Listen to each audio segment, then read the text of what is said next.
Springfield Township Board of Commissioners monthly workshop meeting. And we are all here except for Commissioner Cobb. We are expecting him. So thank you for being here with us this evening. And Craig, do we have any people on Zoom this evening? Okay, well, thank you for being here as well. Typically, the way these workshop meetings work, it's a little less formal. We don't vote on anything officially tonight. A little more time to dig into the nitty-gritty of issues.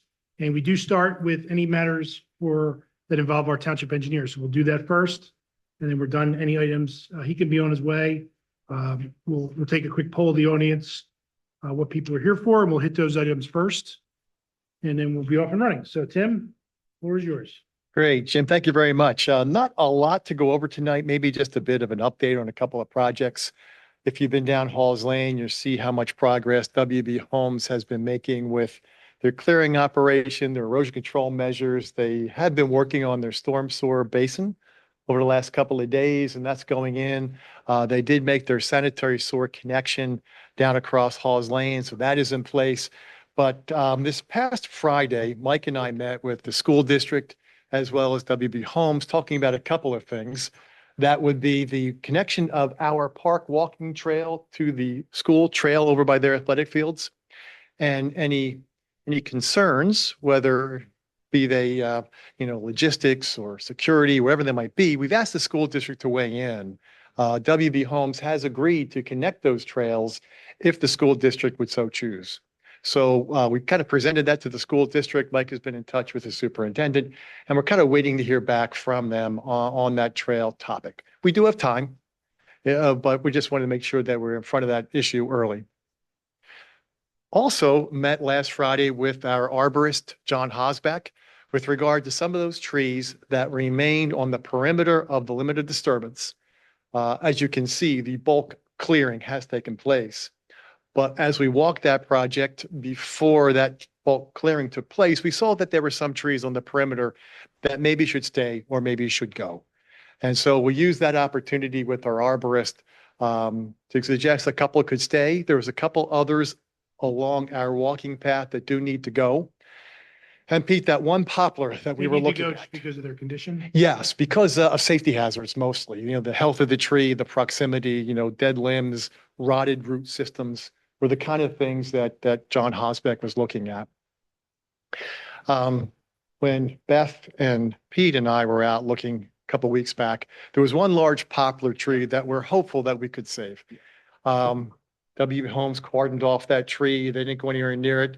But as you look at the proximity of that tree adjacent to parking and driveway, and I guess to the age of the tree and its expected lifespan, Mr. Hosbeck suggested that it would be wise to take that tree down.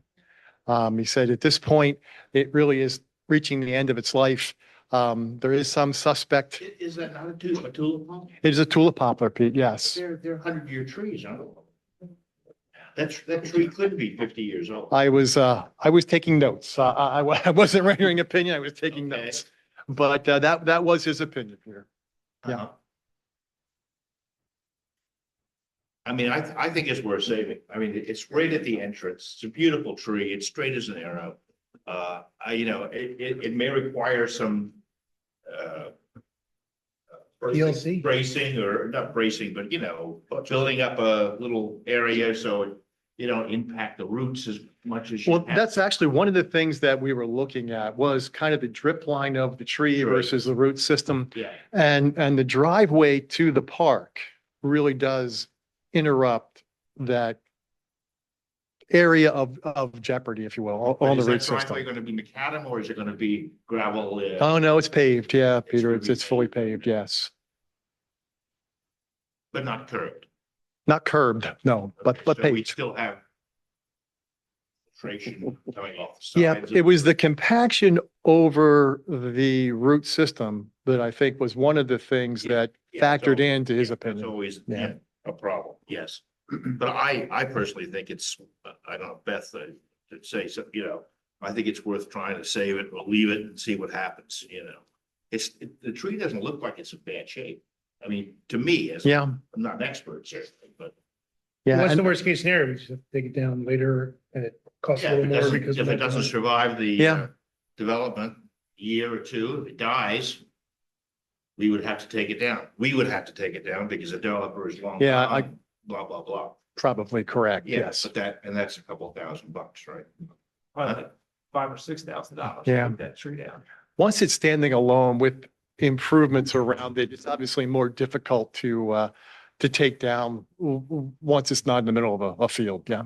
But- Gee, what an entrance. Gee.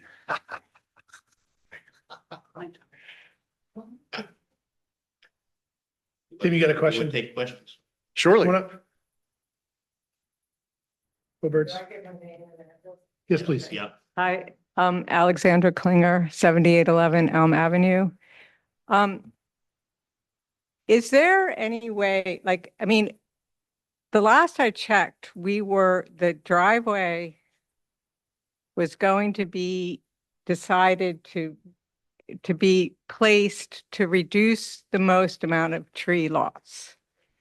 Also, I mean, for some reason, it's like, I don't understand why it has to be paved. Well, first, I don't understand why we need a driveway now anyway, okay?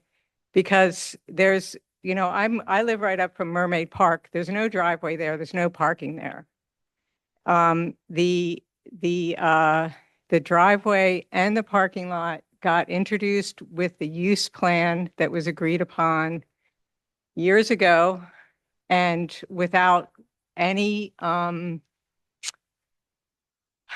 informed ecological or environmental consideration.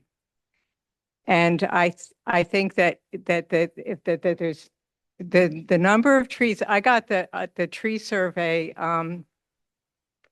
Commissioner McNamara was kind enough to send the tree survey, and it is devastating to see the number of trees that have been lost on the 2.79 acres, which are the most mature. It was the most mature area of the forest. This area of the wildlife of the Harson Woods has the vernal pools, which are ephemeral pools that are only filled in the spring. So it would be really, really wise to wait until before doing any paving, any paths, anything, to wait and see where those are, have them mapped out. They are protected as watershed, and we don't need to rush into this. There's no hurry with the school district, right? There's no hurry in taking down some trees for a driveway that maybe we don't need this driveway. Well, no, the driveway has always been part of the plan. Well, it has been already part, that might have, Parking area. that may be that it's always been part of the plan, but that doesn't mean we need it. And that plan was made, We all agree to it. It's a certified plan. right, right. There's no change in the. You mentioned Mermaid. Mermaid is a lot more on-street. Well, during the, when we did, the path was also put They down. haven't touched the path. They haven't done anything with the path. That's true, but next month or the month after, are you going to tell me that path can't be changed either? Right? It's been, Tim, tell me if I'm wrong, but we've laid the path out. We've walked the path. And were the vernal pools filled with all the amphibians in them? No, Yeah, no. Doc, Middle of winter. yeah, it's the winter. We did see where those vernal pools were located. So they're pretty obvious. Those depressions are very obvious as you walk the woodlands. And when we walked the proposed route of the path, we did adjust in the field to avoid some of the more mature and healthier trees. So what was removed as part of that path configuration was a lot of invasive vine. There were some ash trees. There was not a lot as far as creating the path. There were no trees taken down that really had, again, in Mr. Hosbeck's opinion, much value. So I think we're trying to be sensitive to those needs and at the same time, implement the plan that was approved by the Board of Commissioners. Tim, could you also speak to what you explained to me as we walked through, which the opportunity for replanting and some Yeah. Reforestation efforts that are. Beth, that is absolutely true. A lot of Harston Woods really became, it was not managed well. And a lot of invasive vine and a lot of invasive plant material did start to thrive in there. And so this is kind of an opportunity to remove some of those invasive species. And, when we take down the dead and the diseased trees and get rid of the ash trees, there is certainly a replanting opportunity that does exist. And that is something that we could certainly embrace as a community to help kind of restore that woodland to what it once was, for sure. Is there, so the driveway that was approved, when, why is it that it can't be a porous material? Why is it that the path can't be an elevated path, a boardwalk? I mean, why are we coming through, just barreling through the first preserved open space that the township has invested $1 million in? Nobody wants to see these trees die. People don't want to be living in the houses with a dead forest next door. You don't want to have it where there's like a limited, like, there's a lot of birds that live there. The amphibians rely on these vernal pools, and to have a paved tarmac path through that is just like outrageous, really, like it's outrageous. And I think that just the fact that that some lawyers got together and divided this property up how many years ago in 2021, that we have to stick to that and can't be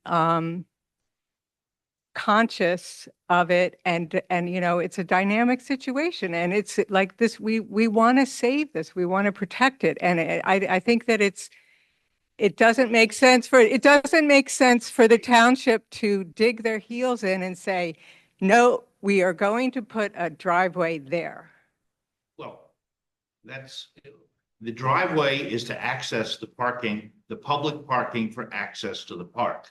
We are going to put in a path, the same path, I guess, design as is in Mermaid Lane, which you just referenced, okay? And one of the reasons it has to be macadam is it has to be accessible. You have to be able to get people who have some disabilities can enjoy the open space. So you just can't put in a, wood chip, Yeah, but you could put in a forest. Have you ever been to like Auburn, Arlington? They can have a really cool forest material there, or a raised boardwalk that would allow water flow underneath it. Well, we don't think we have a wet site. Well, you think wrong. Can you speak to the mic, please? Well, it's very wet. And it's I like, disagree. I disagree. I mean, I've been there many times, and it's like, and I was there actually with an arborist too. And it is a wet land. It's like No, defined. it's not a wet. Well, Nowhere in the plan that's been the same plan for a long time now have we talked about elevated pathways. well, I know, but it's in so since you've never considered it, then you refuse to consider it now? If it's not going over a wet, damp area, that's the only reason you put in elevated pathways is you're going over some swamp or something, We don't have a swamp there. And we're not putting the path over the vernal pools. So it's a regular path, just like Mermaid Lane.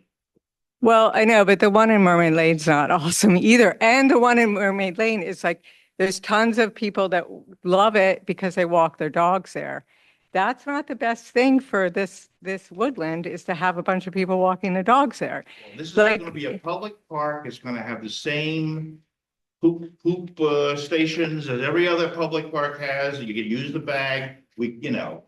Okay, I didn't realize that you had that. I mean, this is a 150-year-old woods with a things that are, there are invasive plants there, but these, I mean, the wetlands are, it's a vernal pool wetland, and you haven't been there in the spring then, because it's wet. It's very wet. And and I don't think that it's like that it's a paved path is like, I mean, what you're telling me is like, absolutely, this is the only thing that we can do there. Is that what you're saying? It's like a tarmac We're path. gonna do exactly like we did at Mermaid Park. That's the path. And okay, so I didn't, so you're going to do what you did in Mermaid Park, and just because I live next to Mermaid Park, I think that that's going to be a great idea. Just because just because you did it at Mermaid Park, does that mean it's the best thing to do at Harston Woods? It's institutionally approved. It's the same path that the county puts in. It'd be a little narrower than the county puts in, but it's the same basic path. Right. But I just don't understand. I mean, I don't think that right now, like, that it's really useful for anybody's time for us to discuss like our opinion, but I'm a little discouraged to hear that there's like a lack of consideration of a different environment in a different, like, it is a different place. It's like, Your concerns are noted. Yeah. We have an approved plan. We're trying to, as Tim eloquated, we're doing our best to implement it Is this in real time. Is this a newly approved plan? No. Okay, how long has the plan been approved? Year, more? Yeah, I think, About a year. yeah, about a year. Final plan, yeah. Your suggestions are noted. And Tim, is there a possibility, and maybe not here and now, but in a follow-up conversation where we can discuss, we're talking about a paved path. Is that the only option for that space? And if so, you can help me understand or other people understand why. And if there are other viable options that meet both accessibility requirements for folks and are considerate of the environmental pieces, just educate me about it, not now. Yeah, yes is the answer, Beth. And certainly it kind of goes to what is the function and the purpose of the trail? I think once we define what the community's needs are or purpose for the trail is, it's then helpful, then that would lead us to a solution. I think up to this point, it has been a publicly accessible trail that is going to provide access to the school, walking children back and forth from homes to playing fields. And so that's why I think the board approved an asphalt trail at that time. But yes, we can have that conversation for sure. And that conversation took place in many forms, whether it's the planning commission or this board. That through is the correct, design Mr. Lee, process. yes. The merits of that have been debated. So just to follow up with your conversation with the school district on the 7th, did they talk about their side of the woods? As to what, We did. okay, and Yes. what is their And so- position on their side of the Well, woods? I don't know they have a position yet, Pete. We gave them the information. We pointed out, or Mr. Hosbeck pointed out, on school property, there's probably 14, what he described as hazard trees that are overhanging the playing fields and the school parking lot, and suggested that it might be in their best interest, while the site is very accessible, to consider dealing with those trees sooner rather than later before, something tragic would happen. Mhm. So yes, that was part of our conversation with the district. So they owe you a call back, or? They do. You wanna call them back, or what's the deal? Yeah, The facilities guy was gonna talk to the Uh. business manager and superintendent about opening up the checkbook to spend some money. Money on it, okay, Yeah. okay. and that kind of leads me to my second topic this evening. We've heard word that Montgomery County has finally settled their issues with access rights to Erdenheim Farm, and that the construction bid is going out on the street for the Wissahickon Trail, Cross County Trail along Stanton, tying into Wissahickon, tying into Morris Arboretum's Trail. We took that opportunity to revisit the Mount St. Joe's Academy Trail that they put in along Wissahickon. Recall, we had them stop short of the intersection. allowing for the county project, the pedestrian ramps, the traffic signalization to kind of work its way into the mix. Now that that project is on the street, Mike and I have been in touch with actually Casey Moore, who is a traffic consultant that we deal with from time to time, with the county and with PennDOT, regarding our ability to coordinate that ramp and signal configuration. We need a little more time with the county and with PennDOT, but just making note that that is an important connection we really want to make now that we have that trail all the way down Wissahickon. So Mike and I are still working on that task. Again, if it's not clear from Tim's report, the county is planning to construct a crosswalk and signal improvements across Stenton Avenue, but not Wissahickon Avenue. We'd like them to make those same improvements across Wissahickon Avenue to connect to the trail that the Mount built on their side of the property. Otherwise, it doesn't reach one another. Why wouldn't they? The concern that we heard initially was that we have been working for so long and so hard to get this trail Yes. underway. The county commissioners have put their construction department under a lot of pressure. We've been talking about this. We got to get this going. And we don't want to confuse the situation at the 11th hour with some kind of change order. But let us get this out on the street. Let us get under construction. And then we will feel more comfortable having a conversation about completing the other side of the It intersection. would seem silly just to leave it unconnected like that. after It all that. is. And 'Cause it's very they- dangerous to cross. Yeah, right, Beth, absolutely. And the county is putting a ramp on their side of Wissahickon at Stenton. I'm like, well, why aren't you putting on the other side? Doesn't that make? So that's been the conversation. It seems certainly, prudent to put both ramps in at this time. So we haven't lost that conversation just yet. We'll stay on top of that over the next couple of months. And along similar lines, we've discussed it before, but that little stretch along Wissahickon, right in front of Carson Valley, it doesn't have any sidewalks. Right. Or any connecting piece. Again, it'd be nice to kind of complete that whole stretch. Without a doubt. And even if it's ideally along the Carson Valley side. Have ongoing conversations with them, but if the opportunity comes up, right, sure, agreement, then I think it'd be good. Right. And then one thing on your agenda this evening, we're a lot of trails tonight. We finished the Walnut Trail last summer along Sandy Run Country Club. It seems like it's getting a lot of use. And so we have talked about a second phase of that construction that would go through our parking lot, go under SEPTA across the creek and tie into what would eventually be the Upper Dublin Trail system. So I think, we made some grant applications for that piece of construction. I don't know that we have been successful. Part of what we heard is that we didn't really have a shovel-ready project. And so I think on your agenda this evening is the consideration to authorize my office to pursue some of those permits, some of those conversations. We have set up a meeting with our environmental consultant to take a look at wetlands and floodplains and some of the permitting issues that we would have. Mike has reached out to the Homeowners Association on the north side of the rail tracks. And we're trying to figure out who the right person at SEPTA is to speak to about going under their trestle with our trail. That might be the heaviest lift that we have, but certainly one that we can't forget. But that is on your agenda tonight for possible consideration on Wednesday. Tim, question on that. So it looks like a real huge portion of that cost is the PADEP permitting. And I was saying to Mike Taylor, the reason that's so high is because it's kind of an empty box right now. We're not quite sure what kind of rabbit hole we might be headed down, with SEPTA, with DEP.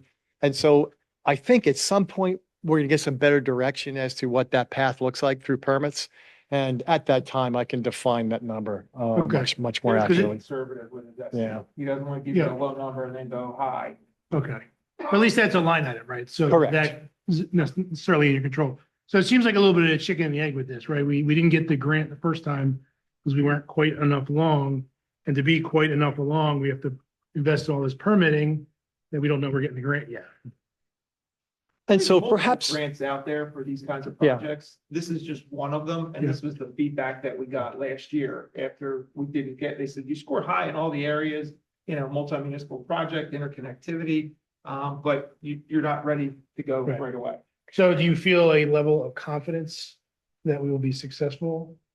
Yeah, and Jim, If I'm we not go sure down we this need to path. spend all of that money up front. I think if we can get, a more comprehensive plan together, if we can have some correspondence with SEPTA, if we can have some correspondence with Upper Dublin and with the Homeowners Association and with DEP, and we can do like a letter of intent almost to present to the grant organizations, that might help us a long way to get that number. So I don't know we need to spend all of that Yeah. money up front.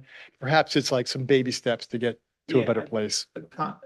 Copy Tim on the like 3 emails that I sent today. One was to the Homeowners Association at the Penn Manor Development. One was to SEPTA, one was to BCWSA, all of which we're gonna need an easement. And I said, we don't have to have it settled now. We just want a letter acknowledging you're aware of it, you take no objection to it, willing to work through the details. Yeah. And I think that those types of correspondence in the grant application will help out, particularly as it Yeah. relates to SEPTA.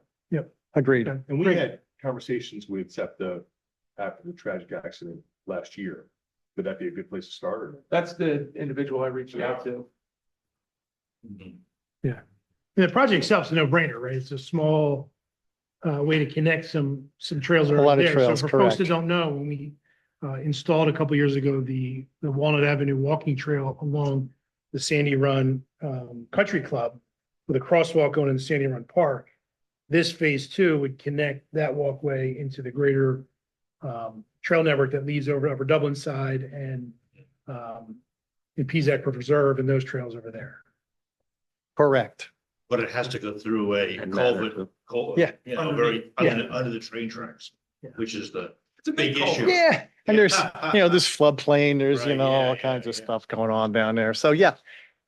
Not impossible, just want to make sure we have the right people in the room to get the right answers for sure. If it helps, I don't know, would, obviously we're working on the Walnut Lane project and just indicating that we are making those investments. Yes, Education to contribute to. the overall public space in that area, correct, yeah. We're not shooting for pie in the sky dreams. It's happening. Absolutely. That was my report, you guys. Any other questions, anything going Just on? a one quick question. Yeah, On 1725 Walnut for the tank car. Have you, has the Act 2 application been submitted? Not yet. The draft was circulated among staff and our environmental attorney. We made some comments, sent it back to our environmental engineers to put into a final form and then send it. Okay, And because they're gonna drag their feet. I mean, it's gonna take a long time. They have a period of performance that they have to respond within. It may be 90 Well, days, their but they response will be have- more information, please. Well, You know, that is a test standard it again, DEP test it response, again 15 yes. times. talk to Tim about the conservation district. Takeaway. Amen. Nothing that you have to speak to, but I know some audience members were here who were interested in Veterans Park and some potential stormwater issues. And one of the questions was, who deals with stormwater in our township? And Well, that'd be me. reference to, and it just, Yeah. for those who were asking, he is here, he's present. And while they're not ready to proceed with ideas, they're going to regroup with their ideas. Just for those who are wondering, and since you happen to be here. Perfect. That conversation did come up at our staff meeting last Thursday. So, from 10,000 feet, we understand that there are some questions. And so we're happy to respond when some further information is available. But we're a long way away from stormwater calculations. I think. In general? At the park? Sure, there aren't a lot of structures on the park to incur upon stormwater Mhm. considerations. Yeah. But grading and swales and, what's happening to adjacent properties, all those are kinds of things that we talk about with great regularity for sure. Are there specific problem spots right now that are? There seems to be some problem spots, presumably because there's a slope and then they pool. But I Mhm. think we're waiting to hear from softball, who's putting some ideas together, and they're gonna regroup and come back with new ideas, it sounds like, from last I checked. But this is Great. the person who will ultimately intersect. My name is Tim Woodrow. Yes. Any other questions for Tim? Is there any voter consideration on halls on Wednesday night or just an update? those trees. No. Yeah, just conversation, I think, at this point, Jonathan, but I guess, Pete, the tree question about that poplar, I'll circle back with everybody again and see if we can't define that a little bit better for everybody. Yeah, for my money, I'm saying just leave it. For now, I mean, if we can't, great. I mean, I would definitely Yeah. want to do whatever we can, but yeah, if he seems that certain that it's a fool's errand, then we're gonna take it down anyway. Then I would speak. I'm not a pro, so. Differential to the arborist though. I mean, Yeah, that's- he didn't spend, he took one look at the tree, he took one look at, proximity to the parking lot, and he said, the tree's at the end of life. You're gonna go through all this effort to try and preserve this one tree, and it's gonna die in the next 5 years. You're gonna be taking it out. 5 years of carbon capture. Well, I think his response was plant 3 new No, ones. Yeah, the right, new ones. I see. right. Yeah. That was his thought. Right. Good. Thank you, Okay. Tim. Have a great evening, All right, everybody. have a See you good soon. Thanks, Tim. All right, I presume some folks are here for the discussion about Willow Grove Avenue, the zoning change. Is anyone here for a different item? What are you here for?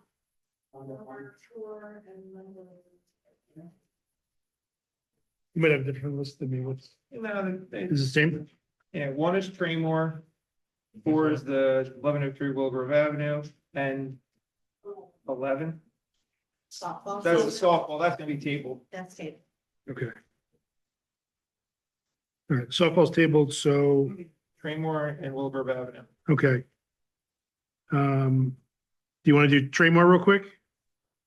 What? Your I'm sorry, report, just clarify why softball's tabled. planning, the Park and Rec Advisory Committee didn't have a recommendation.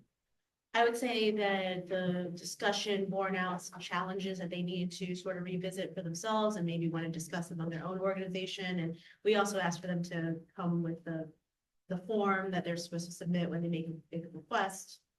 And just tighten up the presentation and potentially their ask, which I don't know if it's going to change. I have no idea where that's gonna go, but that's why it's here. Okay, all right, so why don't we do Traymore real quick, because I think that will be fairly brief, and then we'll get into Willow Grove, which will probably have some longer discussion, so. That's tab A, so there was a request by some folks to explore changing Traymore Avenue into a one-way street to help alleviate some of the congestion that happens there with commercial deliveries and seasonally with people going to Veterans Park. We had looked at this a couple times over the last couple of years, and our traffic safety engineer did implement some changes in terms of limiting parking and some other measures. We know it's not perfect. So our traffic safety engineer looked at it again and basically recommended that there would be no one-way street for various reasons. What was part of the public packet in this regard? Was this report in there? No, staff members are not in there, Okay. but you can run through. Do we know when this study was done? Yeah, within the last month or so. So I guess the biggest issue I have is it wasn't done when there's the most activity at the park. Like, the issues are observable during the season. I mean, of course, you're not going to see an issue in the middle of December. Right? And so like, I feel like if they're going to do a study, they should be observing it when the issue persists. Well, some of the issue is the businesses there and the commercial deliveries and the trucks parking and reducing that. But I agree, the most it's gonna get is those summer months when the baseball game or the Yeah. softball games are happening for sure. I don't know, like, you want to go on that a little bit? Because I know some of the Yeah. warrants and some of the metrics that call for a one-way Yeah, wouldn't change because there's just more Well, traffic. and there. just so I'm clear, Traymore is not a state road, so we wouldn't really need a warrant to make it one way. no, but you still have to follow the Pennsylvania code in that respect for one-way streets. And so section 212.113 was included in your agenda materials. And it talks about the traffic flow can be accommodated in both directions with a parallel street serving as the one that would take the opposite traffic. So the next logical one would be Flowertown Avenue. In order to access Flowertown Avenue, you have to send traffic down either Gilbert, Winmore, or one of the streets at the end, Abington or whatever. The traffic safety feels like that's just going to relocate traffic onto streets that don't currently have it. And then on Wissahickon or on Flowertown Avenue, being controlled by a traffic signal, it already experiences delays and backups. You're going to just add to those backups as it is. Because instead of having, half the traffic on Traymore and half the traffic on Flowertown, you're now going to push all that traffic that's going out to Willow Grove onto Flowertown. So that's going to impact that street in that regard. Their bottom line, they have no crash data that says that it's unsafe as it is today. There's going to be disruption to school bus routes. There's going to be disruption to other neighborhoods, other streets as a result of it. And they just didn't see where it was a necessary change at this point. I mean, the only thing I would say is, there are plenty of neighbors here that live at the intersection, is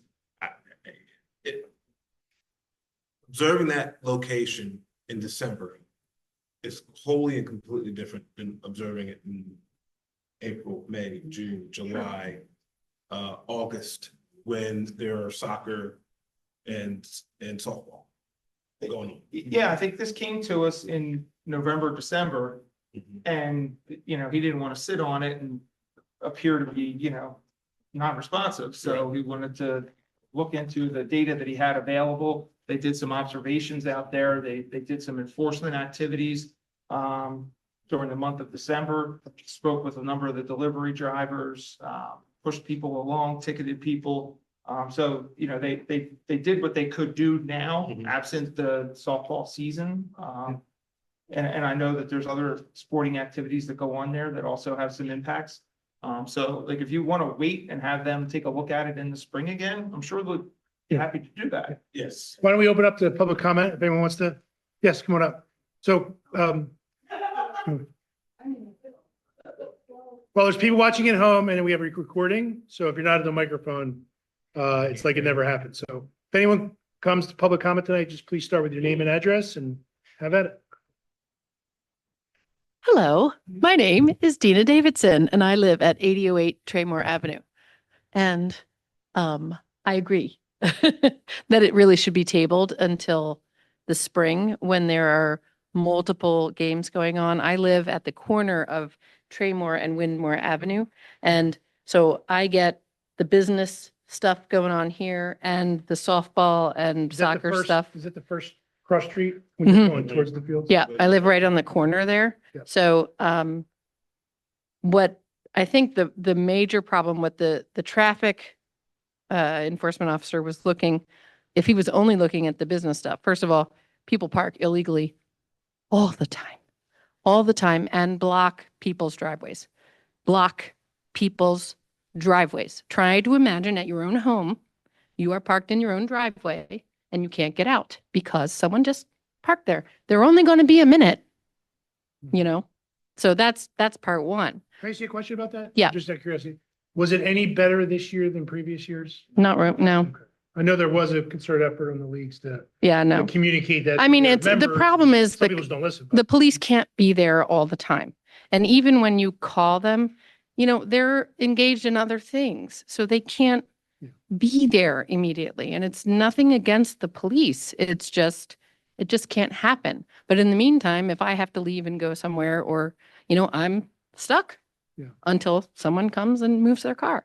But the other end, like continuing down by the park, you have solid nose to butt car parking on both sides. There's only 3 cutouts on the one side. There's no cutouts on the side of the park, none. So they park solid on that side. On this side, there's only 3 and they're small. So it's not like somebody can pull over. If you go down, somebody's coming this way, somebody's got to back up. So it's effectively a one-way Yeah. street. Yeah. when The season is happening. My anyway. kids played there. I've Yeah. experienced it. So it's, parking is a huge issue, which we come to address for pretty much anything going on in that area Parking needs to be addressed. And it's just not. And it's not just from this group of people. It's many different ones that we come to many different meetings, and it just doesn't seem to be getting addressed. And it's a concern. So I would just like it. I really appreciate that Ed said that he'd like it restudied. And I mean, we are happy to meet with the traffic person again on Traymore Avenue and explain where all the problems are, because clearly he's not seeing it. And it's a problem. So that's it. Can I ask one question? Yeah. So given that there's parking permitted on both sides of the street at Mhm. present, which effectively reduces the travel lane down to one, I guess? There isn't in the first block on the left, there's no parking. Correct. So right off of Willow Grove Avenue, right, Understood. right, In that area that you're describing, Mhm. where parking is on both sides. right. One long nose to tail line in front of the park. Mhm. Where presumably you get the most parking spaces, you pick up the most, right? And then on the house side, I'll call it, where there's 3 or so, I guess. Yeah. Would it be helpful to prohibit the parking on the house side? I don't live down there, so I don't know the answer to that one. Well, then the neighbors lose their parking spot. Sue? Right. Come on up. Thank you. Thank you. But then the neighbors lose their parking. Hi, I'm Sue Kerper. I live at 815 Winmore Avenue, pretty much on the other corner across from Tina. If we lose parking, then I guess I lose all of the parking outside of my house, so not ideal for me. We have 6 cars in my house. I can't fit them all in my driveway. I have 6 drivers. I don't know where else, like, they're teens, they drive, we have cars. I don't want your insurance bill. Yeah, it's terrible. It's terrible. Ideally, what I would love would be parking permits. We cannot leave our house. People wait behind you and like, just, oh, I need a spot. Let me take your spot. You come back, you have groceries, whatnot. There's nowhere to park. Drive around, drive around, drive around. It's just, that's pretty much how it is from, I'd say, April to August. And then you have soccer in the fall. It's the same thing. There's not, right now is a slow time. I would love the traffic study to be repeated, like, absolutely. Do you know when it was done? Like, do you have record of when or what day or what time? Any of that info? I mean, they spent a lot of time up there throughout the last month and a half, 2 months. Is it the police officers that are hanging out there Yeah, doing the I've study? seen- Okay, So it's an unmarked vehicle in Okay. most instances. okay. Just another point to the parking, like, my neighbors have expanded their driveways. They have built new driveways. Why do we who live there have to be that inconvenienced on a daily basis is insane to me. And I know that baseball, softball said that they tried taking out 6U. They did a few other things. And he asked us when we were here at the meeting the other night, did it help? And unanimously, we were all like, it did not help. So it's just busier and busier. When we moved there, I moved there 20 some years ago. Obviously it wasn't like this. There's many more things, but it's just very, very congested. And I'm surprised that nothing tragic has happened. And that is what we fear. I can appreciate your inability to park, but it's also on the other side, we can't design a parking regulation based on a 6-car household. because Oh, I get that. I that's get kind that. of like the norm. you know? But could we do, say, like, parking permits 5 to 8 at night or on the weekends? Like, I know some of them up by the businesses, they can never park there ever because That's have- gonna be like enforcement, like blocking driveways. but at least there's a sign. And then if someone comes and you don't have the There- permit, why can't you get a ticket?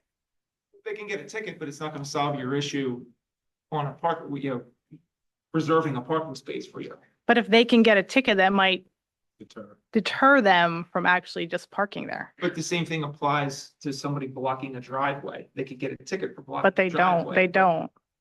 They But we're really hearing don't. The response time is not there and. Or we're if still they having come, meetings. we see them drive by, they look and they just keep going.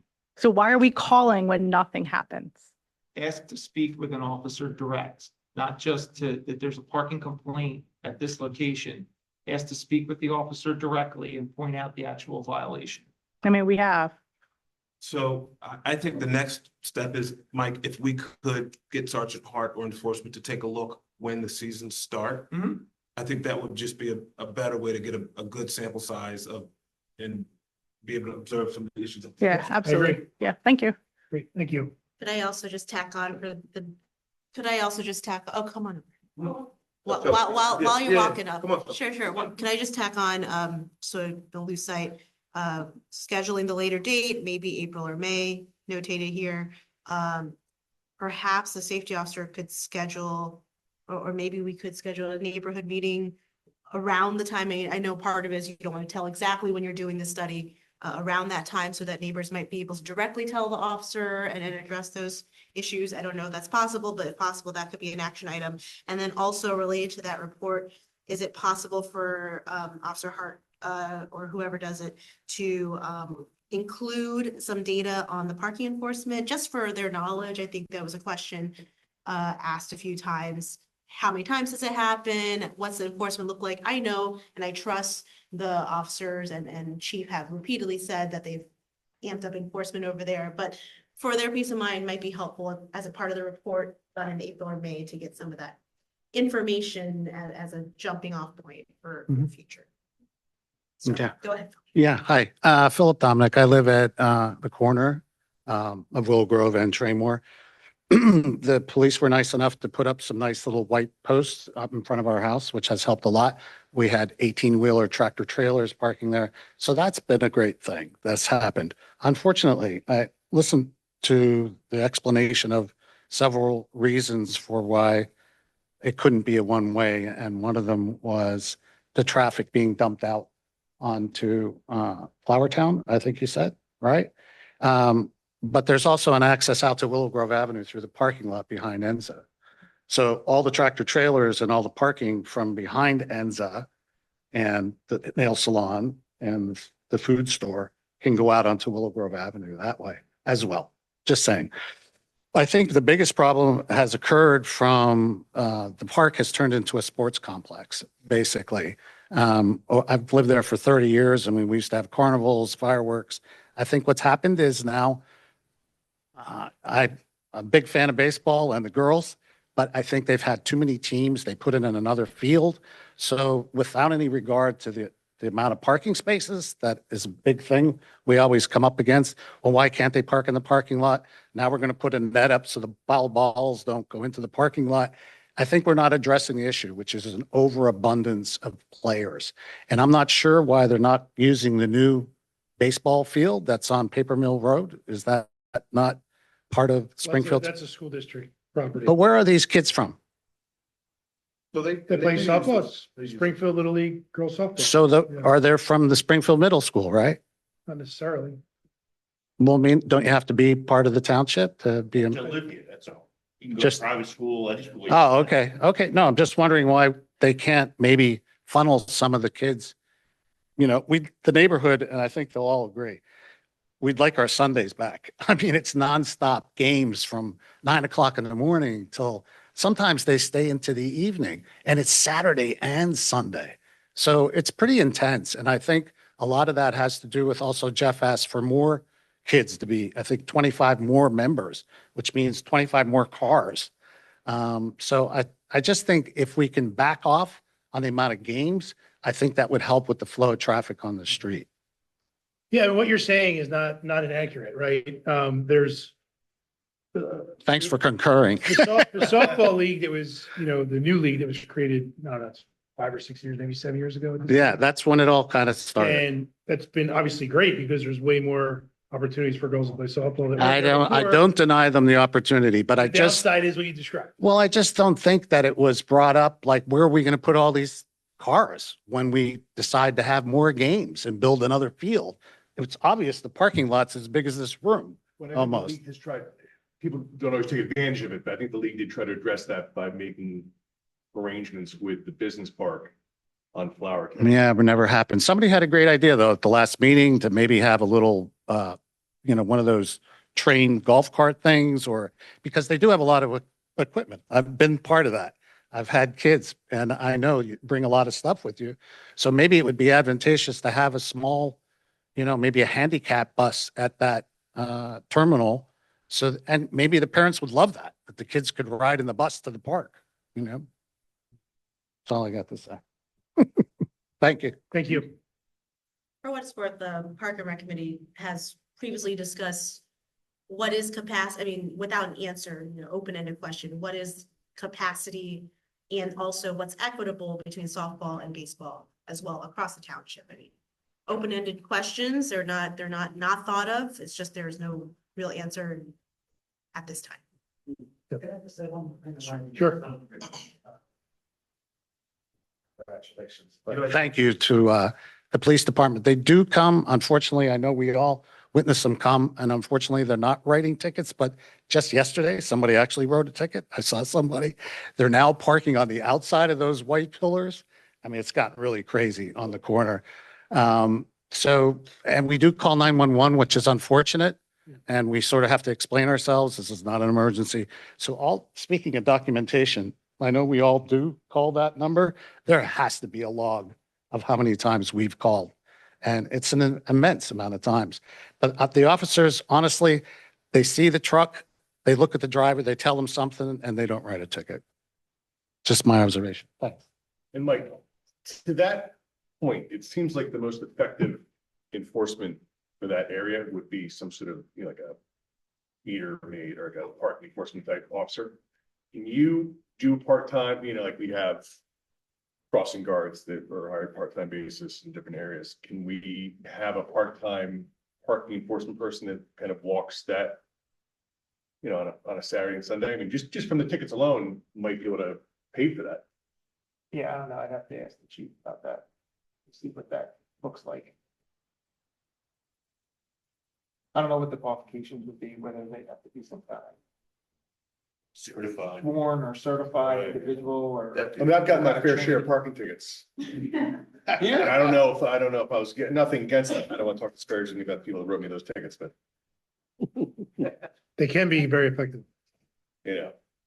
But not that effective because you have multiple. It sounds like. Yeah, it sounds like you're not learning a lesson. It sounds like they're trying to be accommodating and try and educate people as opposed to issuing citations immediately. And it may be that there just needs to be a stronger enforcement effort. Okay. All right, so, but it sounds like we'll revisit the observations when we know it's going to be a much busier time. please. And circle back on that. One way. Come on up. Come on up. We have to get it on. Go up here.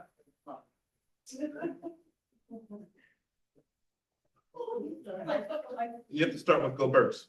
Do I have to say my name again? Nope. Okay, I think someone on Zoom has a question. Are you So we don't addressing do any those? remote questions. Oh, you don't? Okay, that's all I wanted. We would be here till 4 a.m. Text it to you.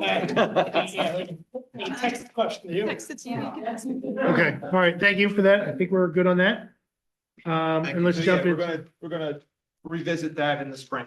Okay, March too early or March the right time? April and May. April, May. April, May. April, May. Memorial Day weekend. Yeah. All right, great. All right, let's jump into Willow Grove Avenue.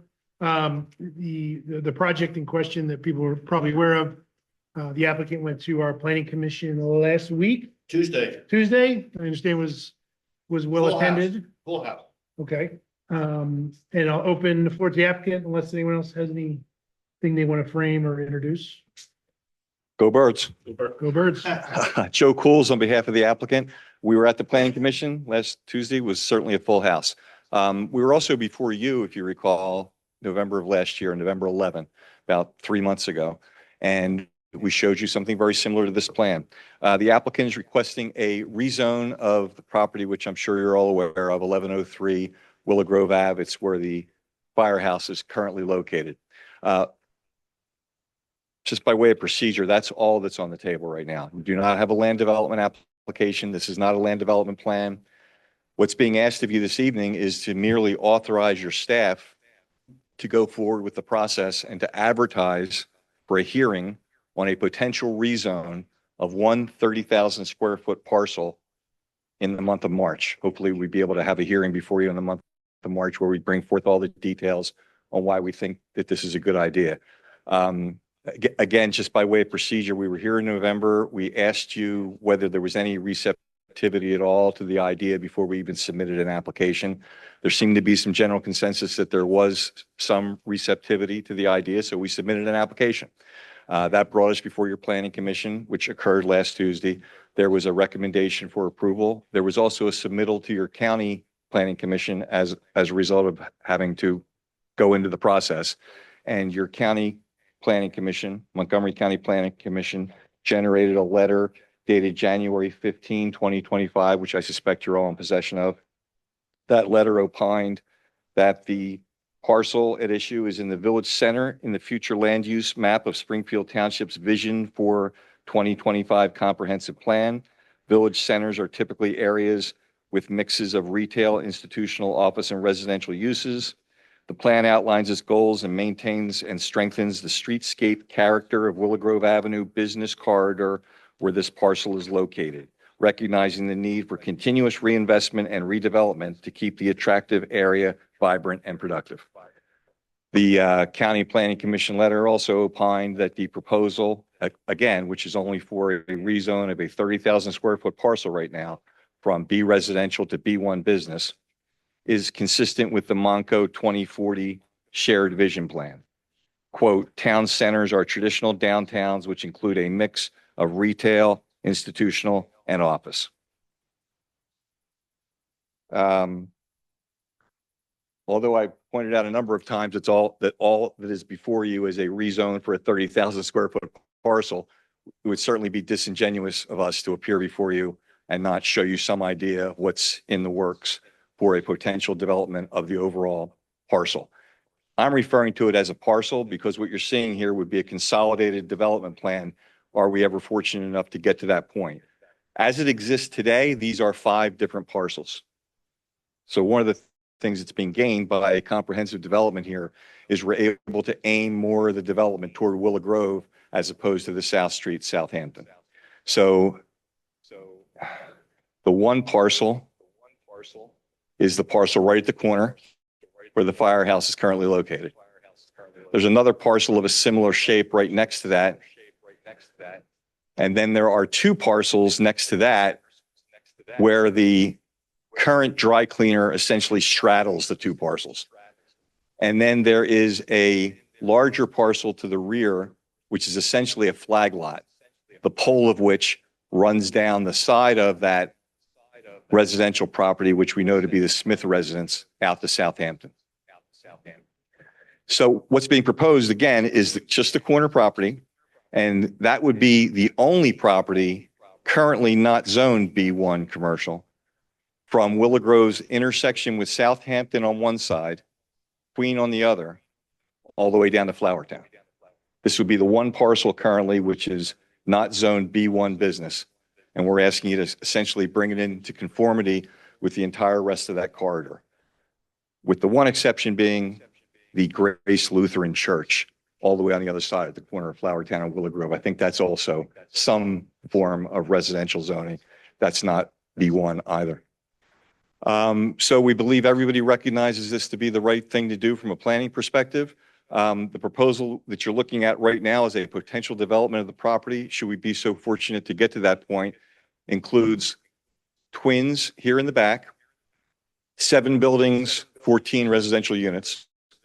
And then on the bottom right-hand corner on the property, which is currently the firehouse, and it also may straddle over to a portion of the other parcel as it exists today. That would be 16 condo units across 3 floors. Now, I should also point out to you that this portion of the proposed development is a by right plan today. Because as I said, or maybe I didn't say it, this piece back here is currently D residential. This piece in the front is B residential. Everything else from this point forward, all the way down to Flowertown, is B1 business.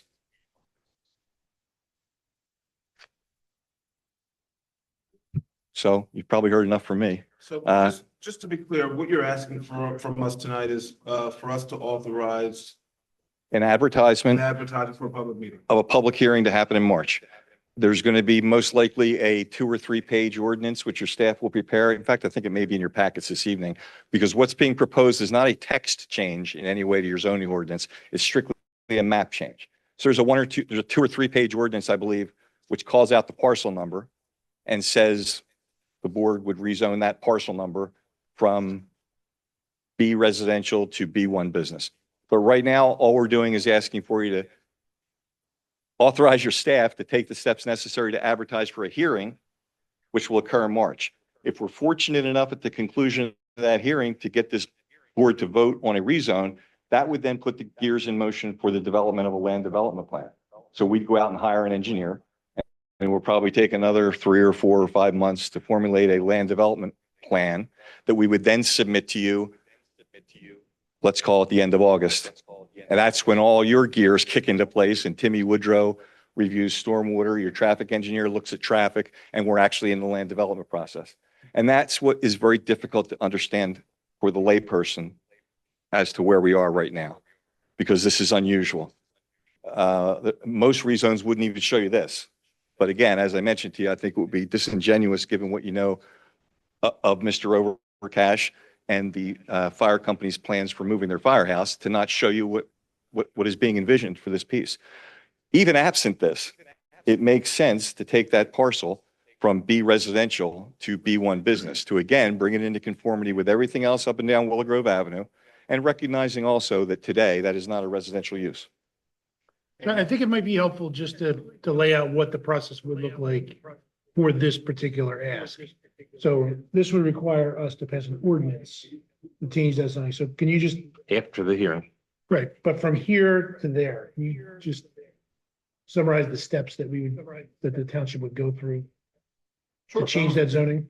Some of them you've already taken Right. in that you sent this to your local planning commission and the Montgomery County Planning Commission for review. They've provided feedback, which brings Mr. Coles and the applicant before the board tonight to decide whether you want to schedule the public hearing, at which time you would take additional public comment, and then you may consider voting to enact the change. But all that would be advertised, the parcel would be posted, the neighborhood would be posted, the public notice, which has already gone out to many of the property owners in the immediate vicinity. That would all happen again as part of the public hearing. So if we voted to advertise the ordinance, then it has to be advertised for 30 days. And then at an additional public meeting, we would actually debate and vote on adopting the ordinance. Correct. I think the way we have the advertisement listed is that you would conduct a public hearing and may vote to enact. It would be a public hearing to consider and potentially enact in March. Your planning commission has already had the proposal for 30 days. The public notice requirements under the municipality's planning code, as I understand them, would be no longer than 2 weeks. I should mention one other step, which I failed to mention, and which I'm not sure you're aware of, Mr. Taylor, is that the multiple dwelling use proposed for the corner building, I think that's what your ordinance calls it, a multiple dwelling use in that corner building, is a use permitted, but it's permitted by special exception. So that would also entail a trip to your zoning hearing board. That would be after you potentially rezone the property. So is that a special exception for B1 and D1 and R1, or is it you have to have B1 and then get a special exception? It's a special exception for B1, and it would be required, but only possible after the rezone occurred. For B1 residential. No, for B1 business. B1 business. Your B1 business your B1 business's first permissible use category is everything permitted in D residential. And D residential allows multiple dwelling uses. So if this property were rezoned to B1, it would for the first time be capable of triggering a multiple dwelling use permission from your zoning hearing board. Well, so, I mean, I guess that's my question. So if D1 allows it without a special exception, why would you need to go here? Well, D1 requires a special exception too, and I would not be here proposing you to rezone that corner piece to D1, because that would in fact be spot zoning that Mr. Wilson brought up previously, because that would be an island of D1. What we're proposing is an expansion of a long existing district, just one more parcel. Okay, Was planning's recommendation to have the three-story building be residential only a change from the proposal that you showed us in November where it had the commercial on the street, residential on top? the planning commission conditioned their recommendation on two things. One was meeting with the neighbors before we came to a hearing in March, should we come to a hearing in March. And the other condition was that the building at the corner be wholly residential without any commercial component. That is different than what you saw on this concept plan in November. It is consistent with what you're seeing on this concept plan The here. footprint's the same, right? The footprint is the same. And you were in general agreement to the acceptance of the residential only? Yes. Yes. I will tell the board that, the planners last Tuesday, the meeting was packed, number one.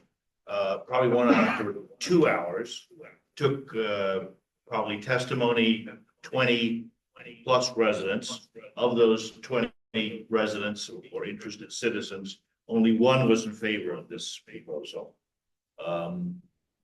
There were comments about traffic and parking and water or lack of water pressure in the neighborhood.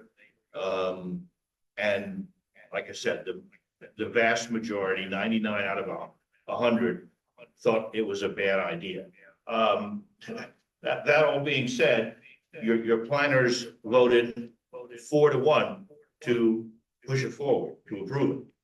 They thought it was a good idea. It was good planning for the reasons Mr. Cool has outlined here. The other side of this is that we can do nothing. We can just don't approve it, don't disapprove it, just do nothing and see where the chips fall. If we approve something now, we have started the process. And the likely outcome would be a development, something like this.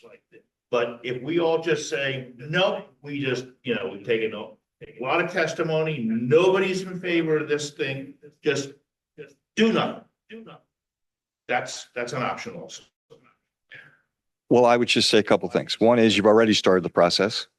Second thing is all we're asking for is an opportunity to be heard.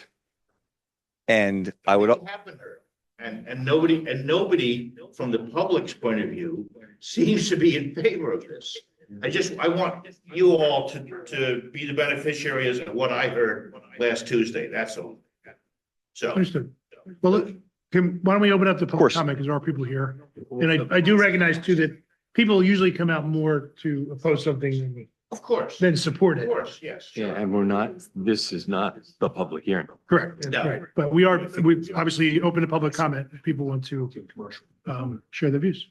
And while they're wrapping up, I do want to share that the reasons highlighted by the nay vote included that that person felt that the district was whole as it was, that person felt that the district was whole as it was, that didn't need to be extended to the corner. And I also want to note that definitely have some emails. I wouldn't say it would overwhelm the opposition force of the last meeting that support development of some nature. It's not just they don't want development. There are those who support a mixed use corridor generally. And even those who spoke, some people did say, I don't detest it as a concept.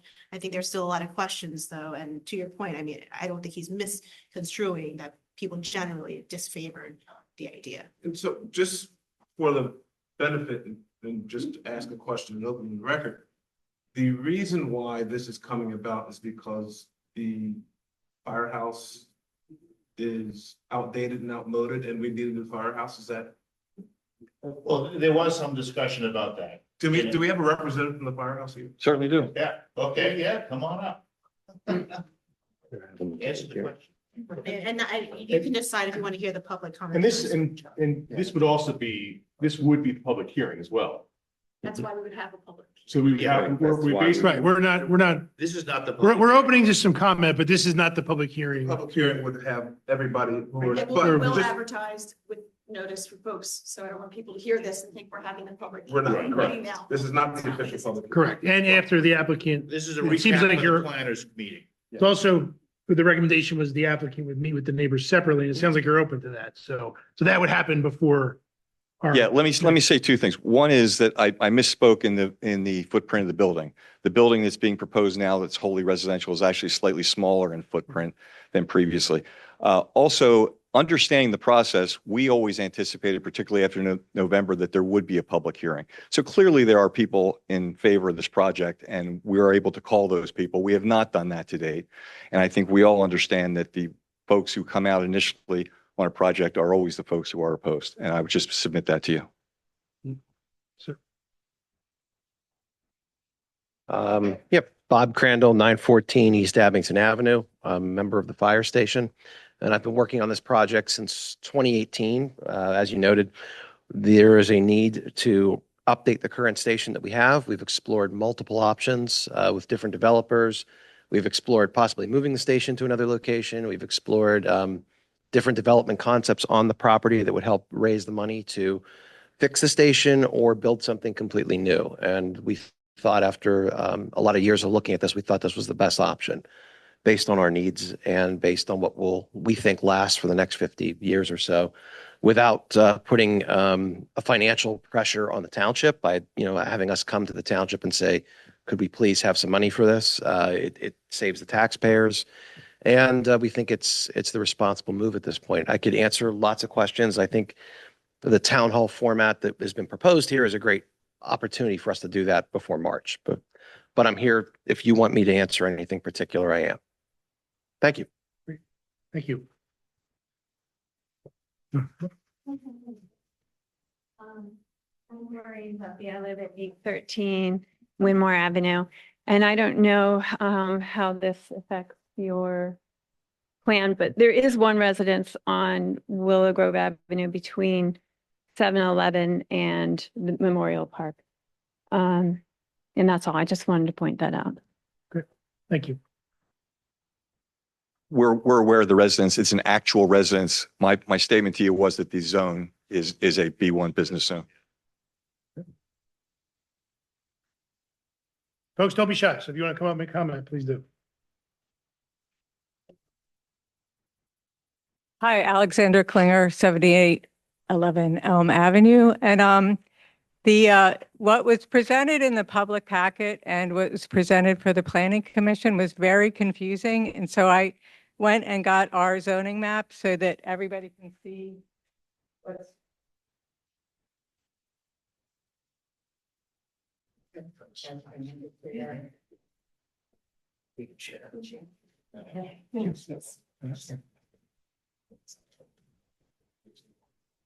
Thank you.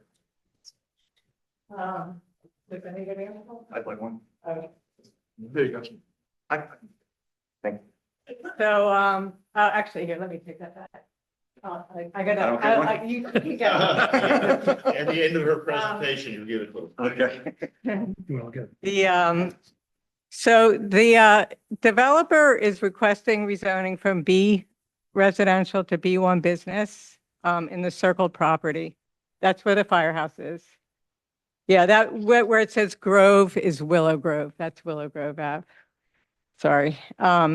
This is a map that was drawn by our engineer, but so then the developer has committed to building, in the planning commission meeting, has committed to building only residential, which does not require a zoning change.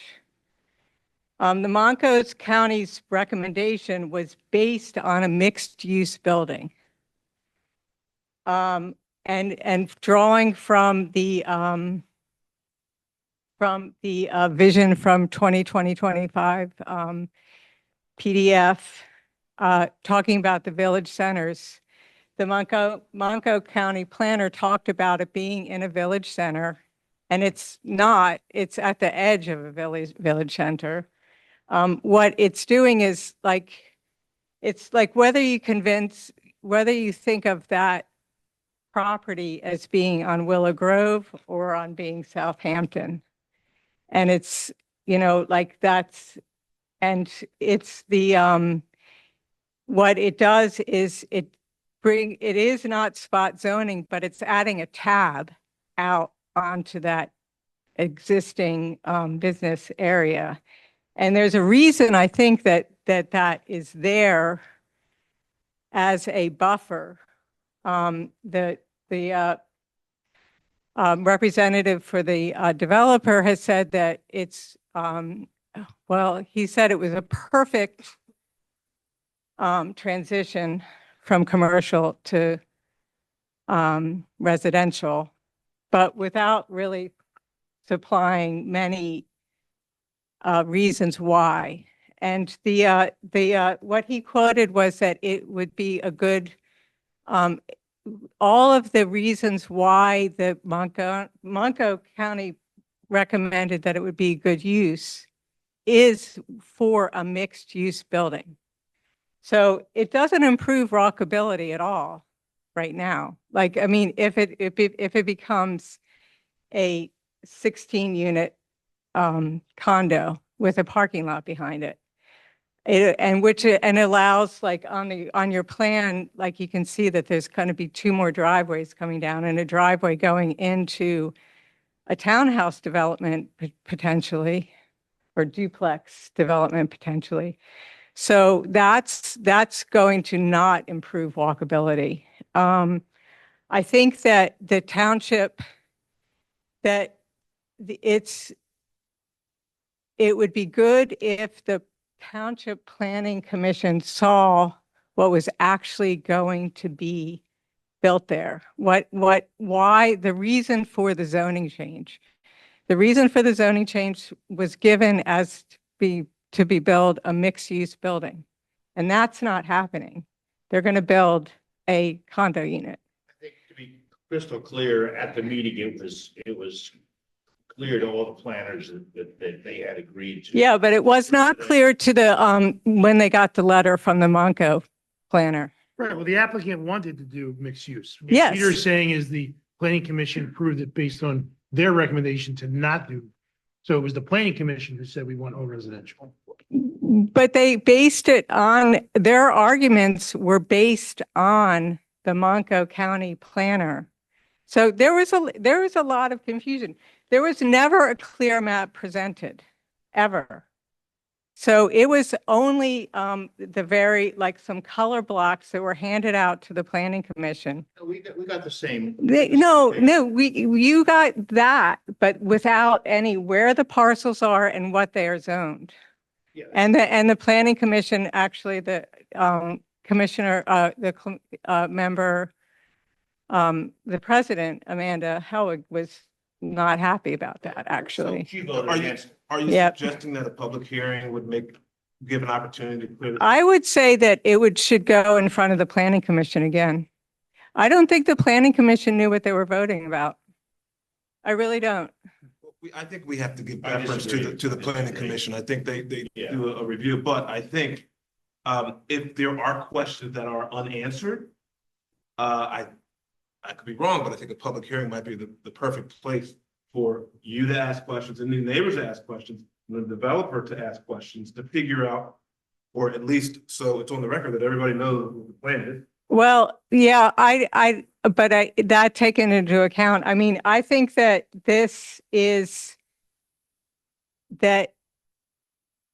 I don't really think that the planning commission, like, it was very confusing. There was literally 2 hours of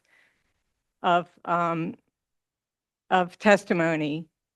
And and I also posted it on Facebook on the Springfield Township Historical History and Happenings.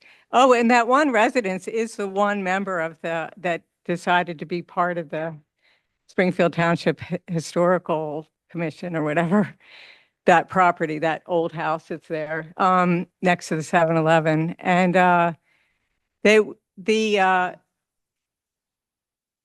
what's that? I don't think she pursued it. Oh, that's too bad. That was the one person that showed interest anyway. You did show interest. Yeah, yeah.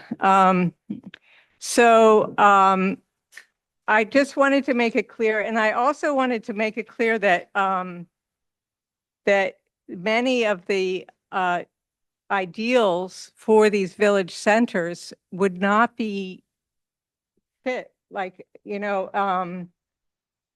it's traditional village areas with a mix of retail, institutional, office, and residential uses. And they would want a attractive hub with public gathering places, pedestrian and bicycle friendly, improve signage, add street trees and landscaping, encourage storefront facades. And this, having a zoning change, which isn't necessary for what being wanting to be built there now, doesn't make sense.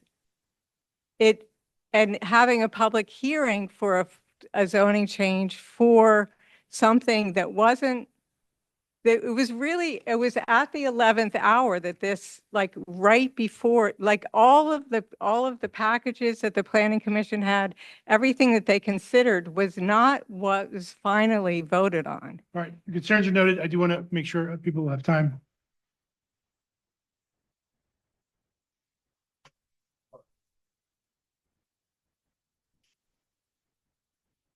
Probably just handing the same thing, but if I could. Sure. Yeah, we've got more exhibits. I have plenty for anyone else. Sure.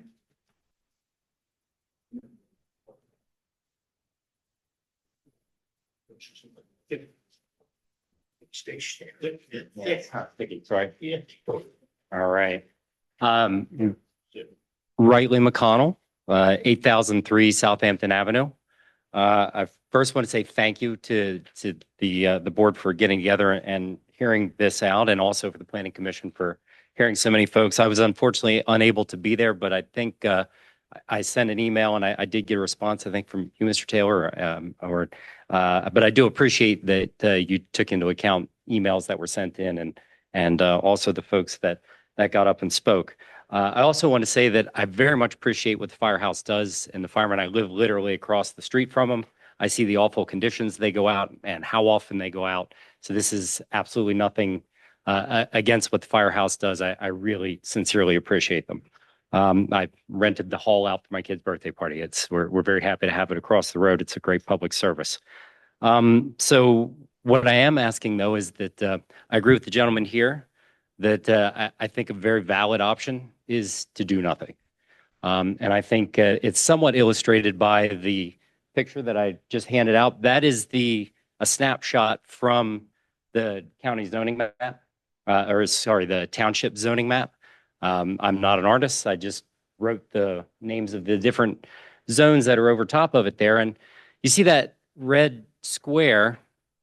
I feel like this whole thing is kind of predicated on something that's a bit disingenuous, if I may use the word, because I keep hearing that this is just filling in something that should look like it's already to be rezoned, or basically looks like it's already part of this B1 residential zone, but it clearly sticks out and protrudes into the residential zone that's all around it.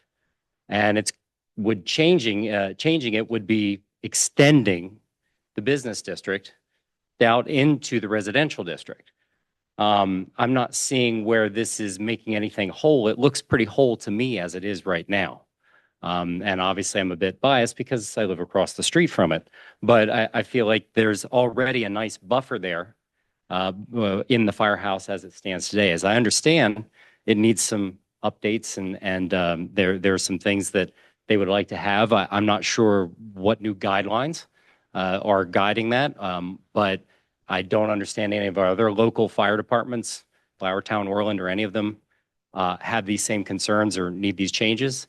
I've also been inside the firehouse, and there's room for renovation there. I'm no expert, but the sale of perhaps some of the other land could finance those renovations. I just don't think tearing it down and then building something completely new across the street and disrupting the fabric of the neighborhood is a necessary option. So again, I agree we don't necessarily need to do anything. I was also puzzled when I haven't seen any meeting minutes yet. And as far as I know, there was no video. So I just heard secondhand from my wife, who was at the meeting, and some of my neighbors, what happened at the Planning Commission. But as I understand, about 15 to 20 people spoke. Nobody was in favor of it, save for the developer's immediate neighbor. Then I don't understand a 4-to-1 vote in favor based on good planning when the picture here looks like it's already planned pretty well. So I don't understand that. I mean, it seems that the whole thing is predicated again on something that is a bit disingenuous to say they're just fixing the planning as it was. So I'm really here to first suggest that, A, we do nothing and just leave things as they are. And whatever sort of development that they would like to do over on what's already zoned is fine. But if they were to change this to commercial in a few years, whenever the firehouse would be knocked down and whatever would be built there, whatever promises were made are probably going to go out the window. And whatever it's zoned for is probably what we're going to get. Because, and I mean no offense to the developer. I enjoy his restaurant. I go there frequently with my family. And that was a commercial place in a commercial area, from what I understand. And I don't understand why right here in front of that buffer needs to be changed. So what I'm saying is that this feels like an end run around the proper variance process for building whatever it is that may need to be built there. And if it doesn't need to be, the firehouse needs to sell off part of their home to be able to finance whatever changes or whatever. That's, I guess, a problem that the firehouse has if they can't finance it any other way or whatever. But I don't see how changing the fabric of the neighborhood and directly affecting all those neighbors is a reasonable way to do it, especially, again, when it's based on changes that don't look like good planning to me. So if you were to choose to continue on, I would highly suggest please have a public meeting. But my number one choice as a resident right next to it be, at this point, just do nothing. And as you said, let the chips fall where they may. Let the variance process take its course. And otherwise, we're going to end up with commercial there at some point. If not now, you know, after this first round of building, maybe a second round, whatever it's zoned for, we will certainly get. And I don't know what this 2025 vision plan is, but as I understand, time is up. It's being reworked. So building and making decisions right now, this year, based on a plan that's currently being reworked, seems a little bit like jumping the gun. Just So, to defend our planners a little bit, I think that the overall concept that they were working under with regard to the extending of the B1 business district was the uniformity of the whole block. You know, that this one parcel where the current firehouse is now is, you know, would then be incorporated into the same zoning classification that the rest of the block is in, with the exception of the church. the block is, I mean, it looks like it's a peninsula. Yeah. Well, is it Southampton or is it Queen? They both dead end onto Willow Grove. So which block do you want to call it? But as of right now, there's a pretty square block I of would think B1 that if you're already gonna make there. that determination, like if you're gonna argue, well, it's in Southampton or Willow Grove, right? How do you figure that out? So then you look at the use. Is the use a residential use now? The answer I would suggest is that it's not a residential use now, so that it's more in line with the Willow Grove than Southampton. I mean, that's just my opinion. And Mike, can you speak to what the code says about where zoning districts should end and how they end? It generally talks about zoning districts ending at a street or a railroad line or something along those lines, as opposed to mid-block or in between parcels.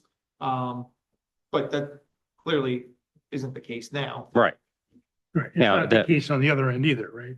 That's No, not no, we're Yeah. at the church that's zoned at. Yeah, I think- Residential at this point. That's a perfect example where you've got a buffer there on the other end. It is a bit of a carve out right now. I'm not sure what happened at one point in the past to have the other end there kind of protrude out, I guess where coffee shop is now, that looks like. The other side. Yeah.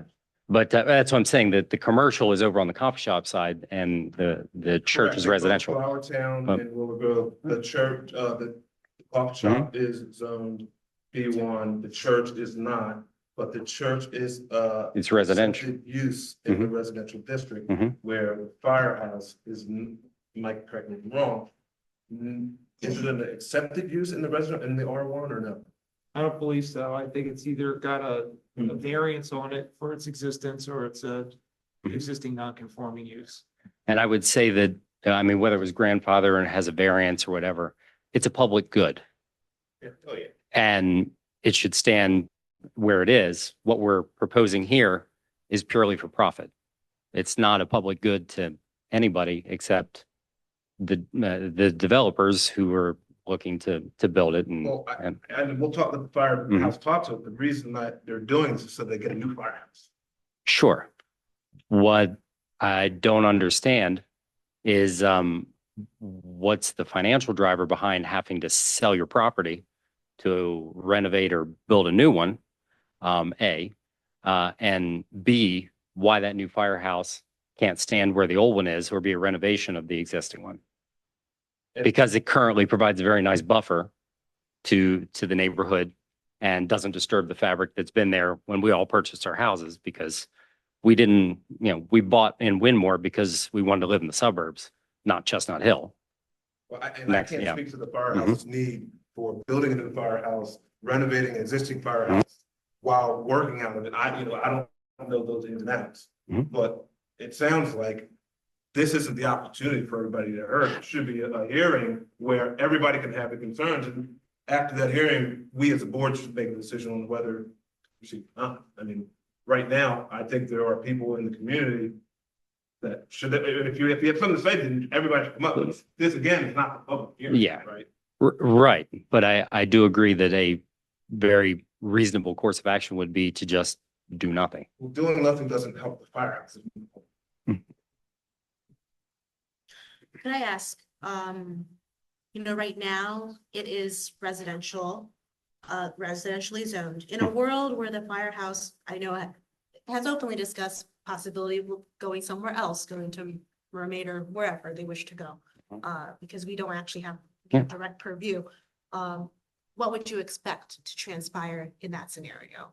As a resident, Class B residents. you would expect that It would be torn go down back to its and then a home accepted built use, on the or corner. two, or whatever would fit within the current zoning.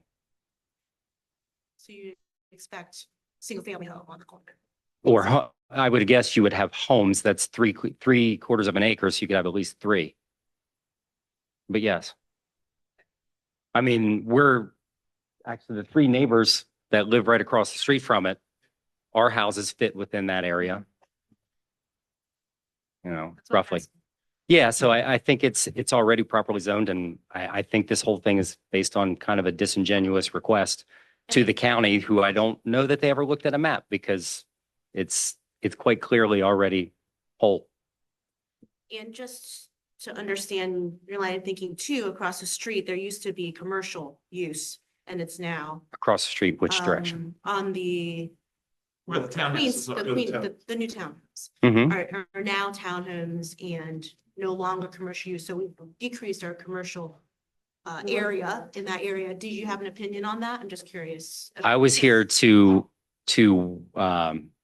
oppose that as well, because it's the variances there have placed a 134-foot wide, 34-foot tall wall, essentially a sound reflector, all along Willow Grove Avenue, and it's going to increase traffic. It's already increased noise. It's been over a year in development, but the whatever was there before was a church, as I understand. It was a church building, and they were some sort of businesses or offices, or it was a school after the school. Yeah, but you wouldn't know that anybody was ever there. It was nothing. All you could see is trees from the street and the front of one building. Now it looks like downtown Philadelphia being built in there with a bunch of cookie cutter townhomes. But isn't that what you're proposing at the fire? I mean, it wouldn't be the same thing on the fire. No, that's far denser. He got variances to be able to put that many homes on that land. And I just want I'm saying single family homes, and that's actually what I stood here and said before. Don't change the zoning, don't give the variances, make it single family homes, stick to the way it was currently zoned before for that.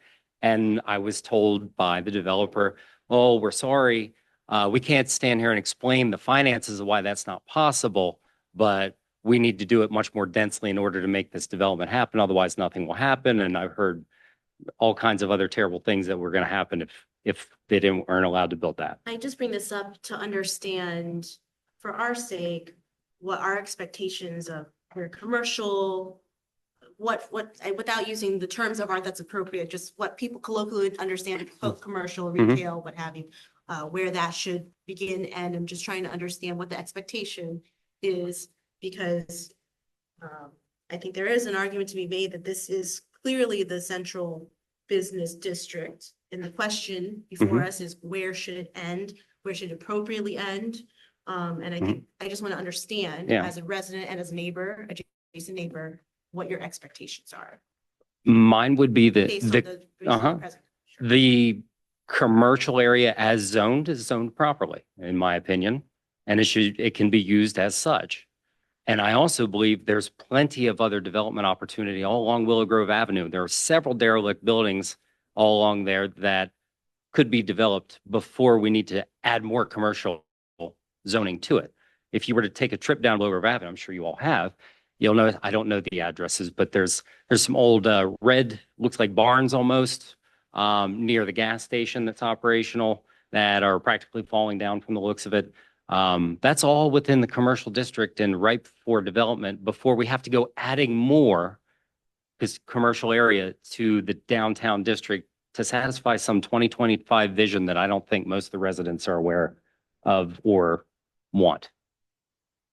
I think there's already plenty of commercial. This would just be, a convenient way for a developer to make a profit at the expense of the neighborhood.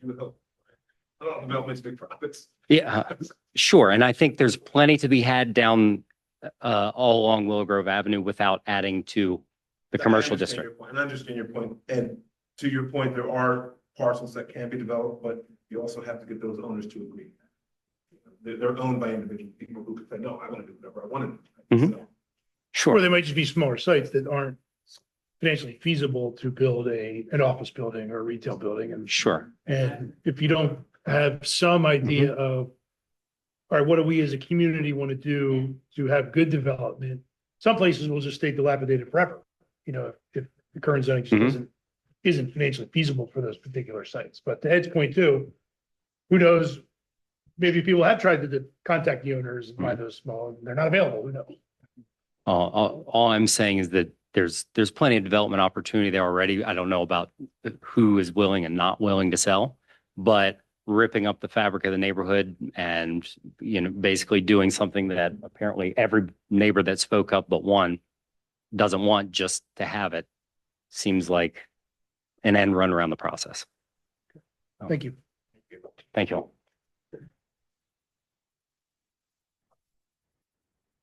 Once again, I know I don't have to say my name, but I am a business owner. I live on a corner of Willow Grove Avenue and Shamor.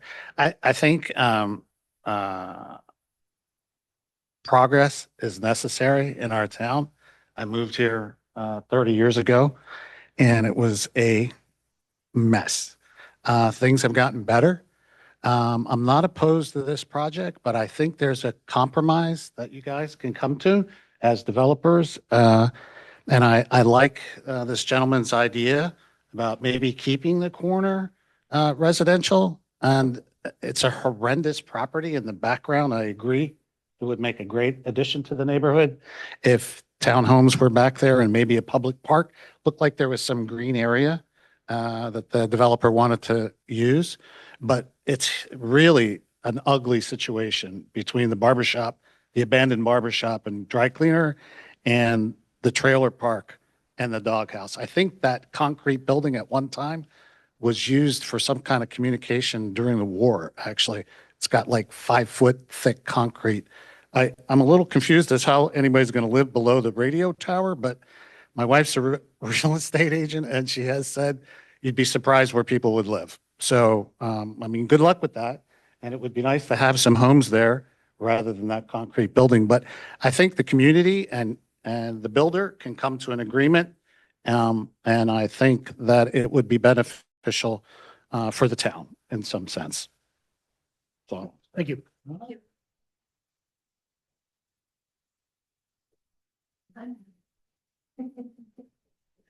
Hi, Dina again. I actually just have questions, really, just a lot of questions. I agree with the question about why do we need to change it to business if it's going to be residential thing. And I agree with the 15, 20 years from now, no one's going to remember this and they're going to develop it to who knows what, to the detriment of our neighborhood. That's just my guess. Promises get made and they are abandoned. So I agree with all that.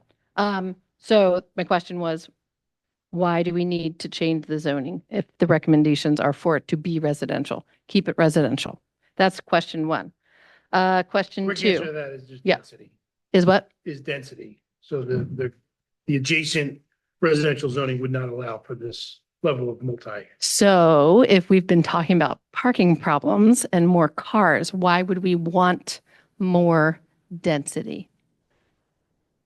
Any development of that site's gonna allow for more parking, but I do think that a lot of, like, this is why I would be in support of voting for the public hearing. Because I think all this stuff would come out and. Well, so my question about that is if you vote to go to a public hearing, doesn't that imply some degree of approval from all of you? Not in this township. Okay, because that was another question I actually had. Well, I think it would imply, just to be fair, it wouldn't imply that we're completely closed to it either. Right. Right. Also, I'm just wondering who owns the land that the firehouse is on? Firehouse. The firehouse themselves, so they're their own entity that serves our public. Okay.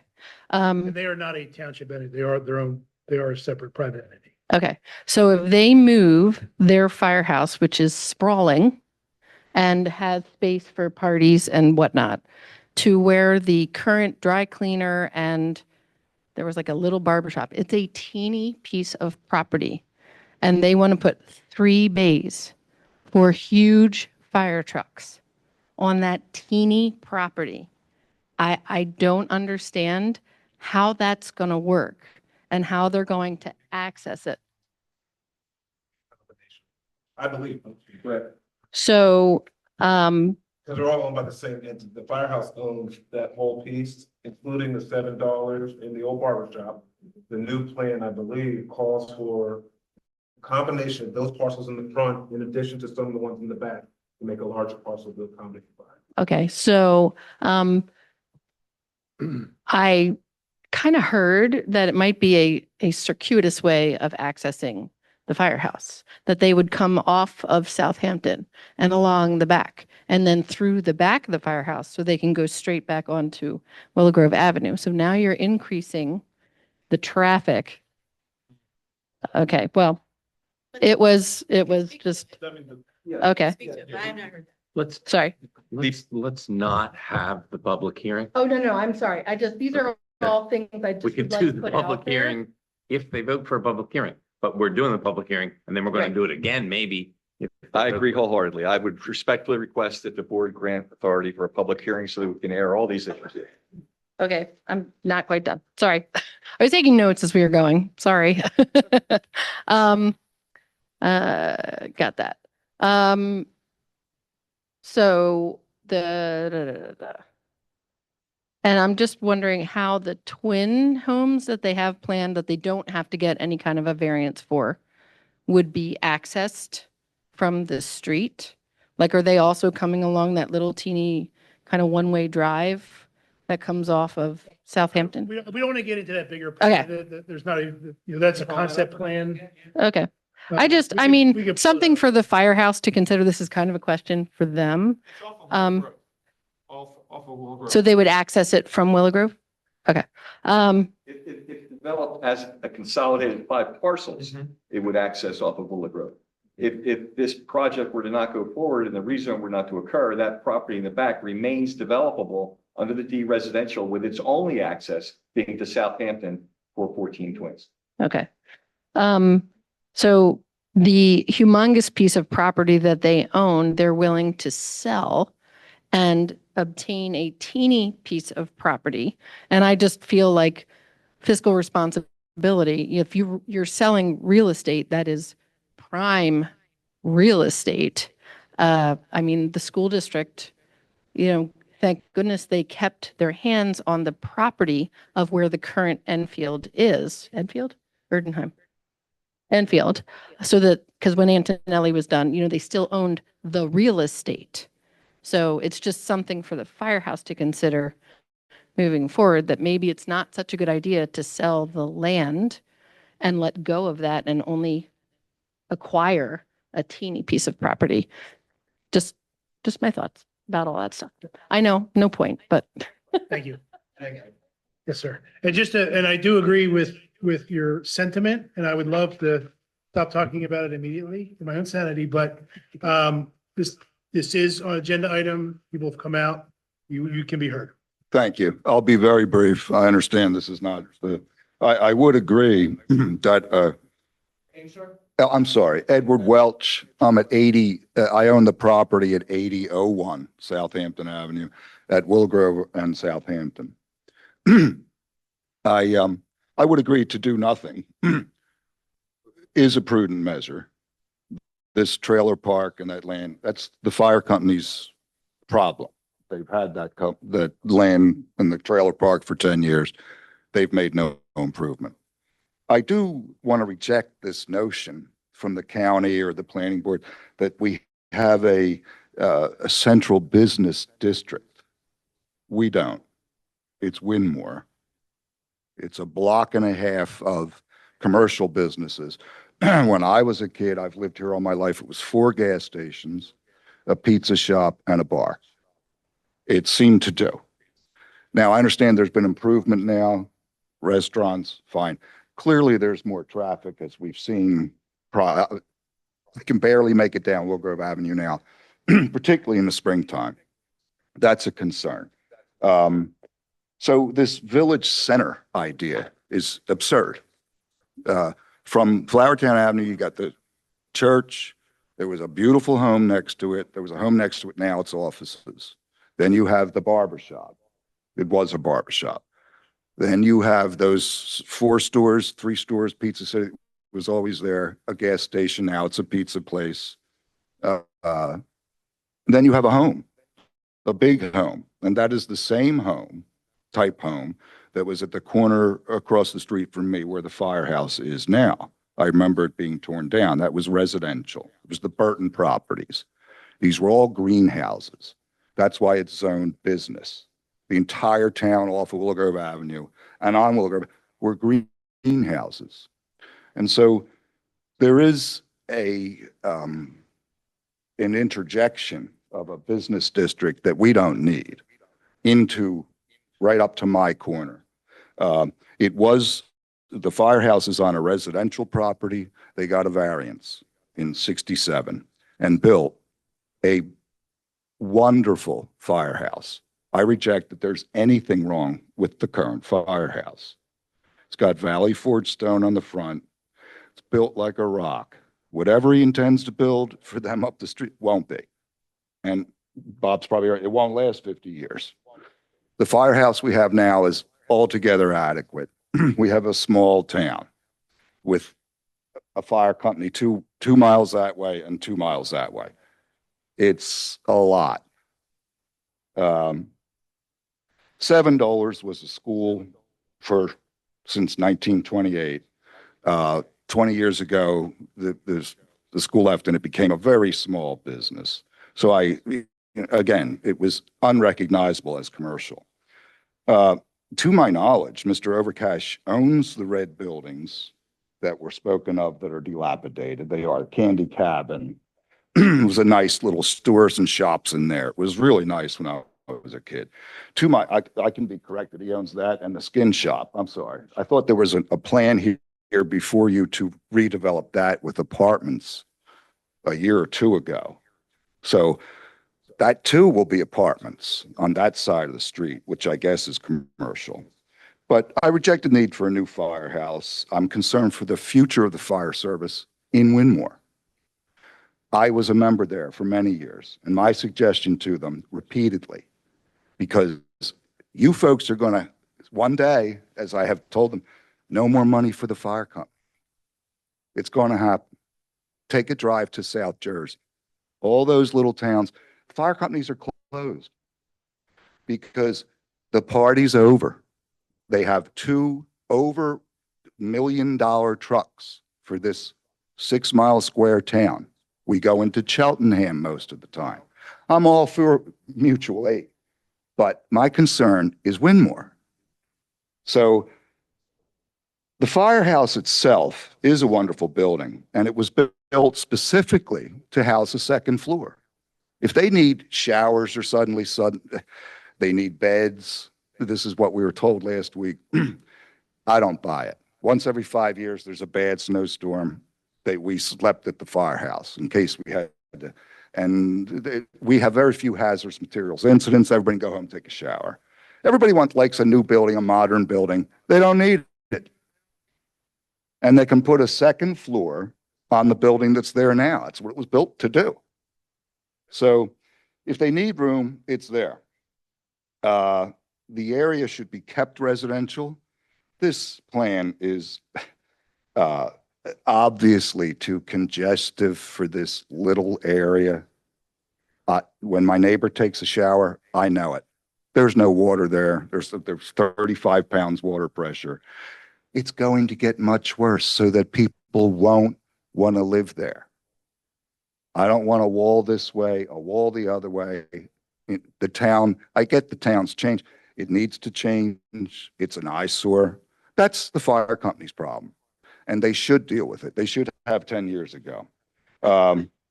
It's an ugly situation, but the fire company can fix that up. If they want to use that land, my suggestion to them 10 years ago and today, put these storage units on that land, low impact.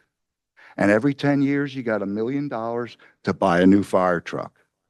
So the lady was asking, how are we selling all that land to get a little fire company, a little fire station? Well, they're going to get, I don't know what the plan is. Correct me if I'm wrong. They'll get money. And they'll piss through it in 10 years, and there won't be a fire service in Winmore. There used to be a Springfield ambulance across the street. It's not there. Why? Lack of oversight. And I'm personally still pissed at that. I have a personal reason to be pissed at that. No ambulance across the street. Malfeasance and lack of oversight. And I don't want to see that happen to the fire service in Winmore. Thank you. I hope to be back for a public meeting with 60 of my other neighbors, all of whom spoke against this. And inexplicably, this planning board says, yeah, go it to you. Because they're going off a plan from 10 years ago from the county that's no more applicable to Winmore than it is, to Market Street and Center City. So let's take a step back and take a reality check here, please. This plan will ruin this town. It'll ruin the fabric of this town. We don't need it. Nobody wants it. A couple homes over there would be great. The fire company can sell the land. My suggestion, they should use the land to invest to make sure there's a fire service in Winmore in 20 years. Because if this happens, there won't be. Thank you very much. I appreciate it. I hope to see you again soon at the next meeting. Thank you. So am I hearing that we should vote on having a public meeting? So we would consider that Wednesday, to vote to schedule a public meeting. And presumably, the applicant would also schedule their own meeting with the public, not in front of this board prior to that date. Prior to the hearing should occur, not prior to Wednesday night. Correct. Yes. Sure. Thank you, Riley McConaughey. Is it my understanding, though, that this board could, at this moment, choose to do nothing and just stop this process right here now? Well, we could vote not to have a public meeting. Not to have a public hearing, not to continue with any zoning. Correct. Because as the neighbors, and I think we're all going to get into a big, long protracted discussion about for many hours at many meetings. I think that would be certainly my preferred. I don't know about my other neighbors here, but we could just stop this madness right now because again, I think it's based on a completely disingenuous request. So, thank you. Thank you. I have a general question about just I've heard the term public good used for the church and the firehouse. I presume we sit as a public good, right? And just for my understanding, zoning wise, is it always a variance from whatever it is, or is there a separate institutional zone for structures like ours?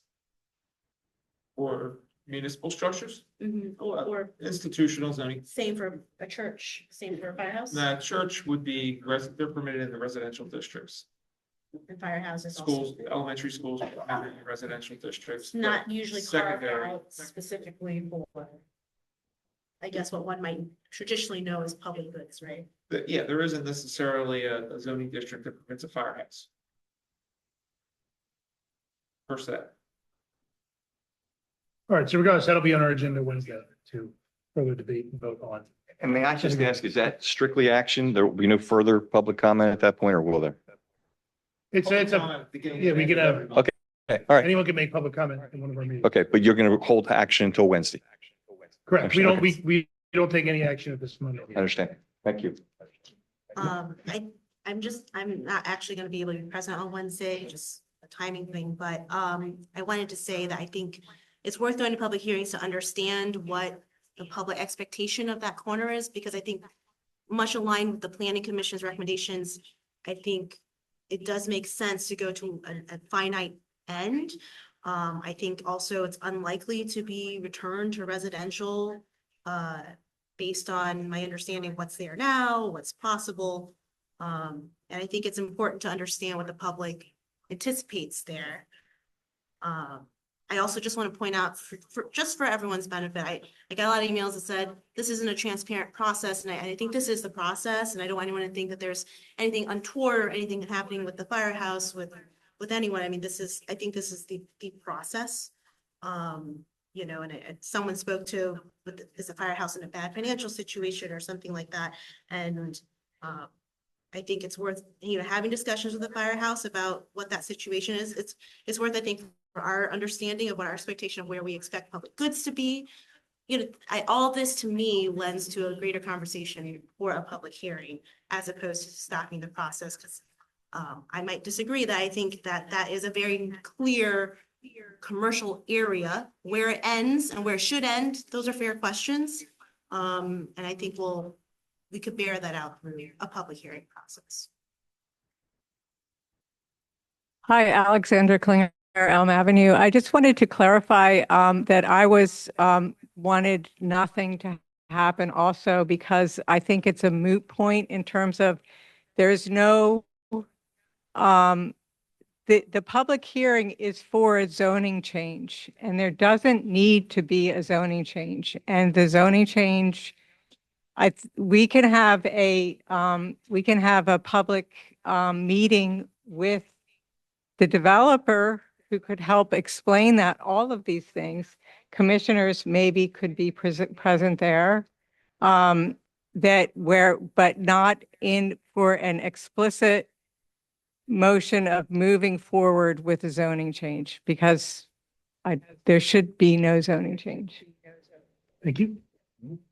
May I just say in closing, we look forward to hopefully having the opportunity to present a full application to you and a full hearing. We think there are a number of wonderful reasons why this makes sense, not for us, for the community. We're going to come at it from a planning perspective, and we'd like to show you why it makes sense that all residential districts end and commercial districts begin at some point. We believe this is a good transition use that is good, solid planning and presents an opportunity for the community to have these parcels develop cohesively as one and provide for some transition zoning in a place where something else might happen if just nothing is done. Thank you. Thank you. All right, so you're good there? Yep.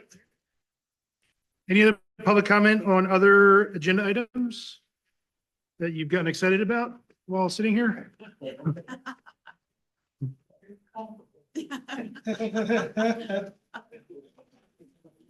All right, great. Well, folks, thank you. We do have some exciting topics, so if you do want to stay. Yeah, more to say. Don't leave the house. We got some personnel updates. Yeah, yeah. Oh, yeah. All bring it- kinds of exciting. Is that Bark? Takes them down, passes around.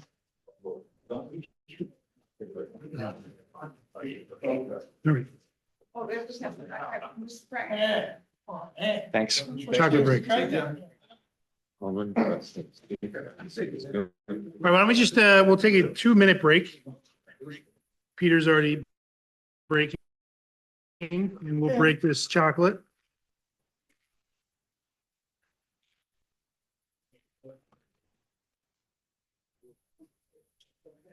Take them down, pass it around. You know what I was drinking Super Bowl Sunday?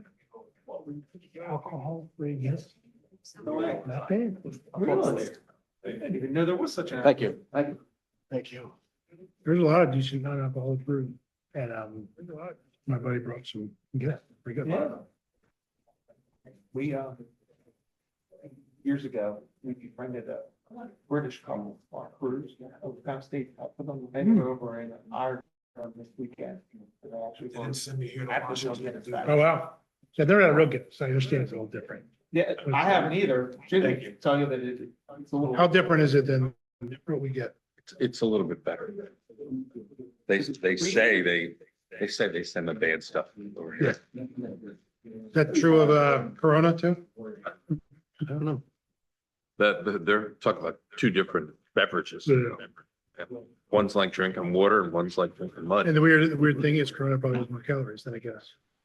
Oh, Guinness is like very low calorie, even though it's. it's a fun place to visit. Hmm. Go up and up and up and up. And then when you get to the top floor, about 6 or 7 stories up, it's all glass. Beth, these are really good. Mhm. I just don't want to leave everyone hanging without the Oh, thoughts yeah. on why a public hearing should be, especially when. We appreciate Sorry to keep. 2 minutes. Oh, we're sorry, we're waiting for Peter. We'll give Peter another 30 seconds.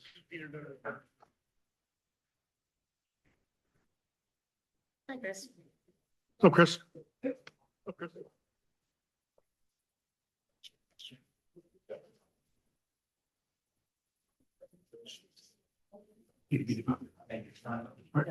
Thank you.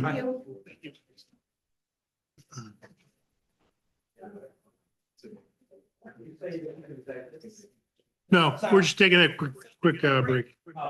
Chris, we're just getting started, man. Just getting started. Settle in. We're up to item B.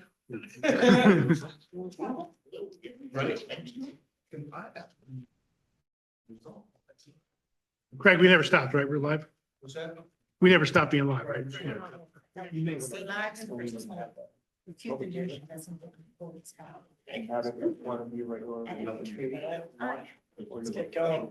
That's a great question, because when I asked you that before, you said. I'm sorry. Regular, we don't have to. You don't have to. You have to- This is the You're advertising. You're in the room with us right now. I know. I would vote, Try as much. especially me. Yeah, all right, why don't we talk about that real quick? So if we do vote to have a public hearing, the question is, do we just have as part of our regular next month meeting or a special standalone meeting? We have to give 30 days, right? 30 days notice, is that the? I don't think it's 30 days. Oh, It's just the advertising we had for the NPC. Right. So The two first, successive it weeks. can't be 2 successive weeks. One can't be less than 7 and the other can't be more than 37. Well, one request was that the firehouse or the developers have a separate meeting. Correct. That's one request was that the firehouse folks have a separate meeting with the neighborhood ahead of any public hearing, and they stipulated as such here and at the planning Right. commission, right? So I would say if we do a special, we do it the week after our regular commissioner meetings. Is that your recommendation, Jim and Mike? As far as the when? I'll do it whenever you say. What's the matter? I mean, you know, you're going to get turnout and you're going to have And- debate. And we don't want to commingle it with our regular business. Is what you're saying. And it's got to be an official meeting because we're going to vote, so it would have to be our Wednesday meeting, which it can be. Yeah, are you suggesting not just because how long, how long would it take? Yeah, for the most part, yeah. I mean, but if, I mean, our Wednesday meetings sometimes are late and it could be 30 minutes anyway, so what's the difference? That's what I was thinking. But I don't, do we know, are there any other big ticket items that we expect? In March, you probably have at least accommodations in the beginning of the meeting, which takes. 20 minutes? Yeah. Yeah. The regular business. I mean, I don't anticipate anything. Okay. I don't have a strong preference. See a nice crowd for the police donation too. There you go. There you go. It's not a bad thing. So John, do you feel strongly about doing a different night? Yeah, only because I think it exhausts us.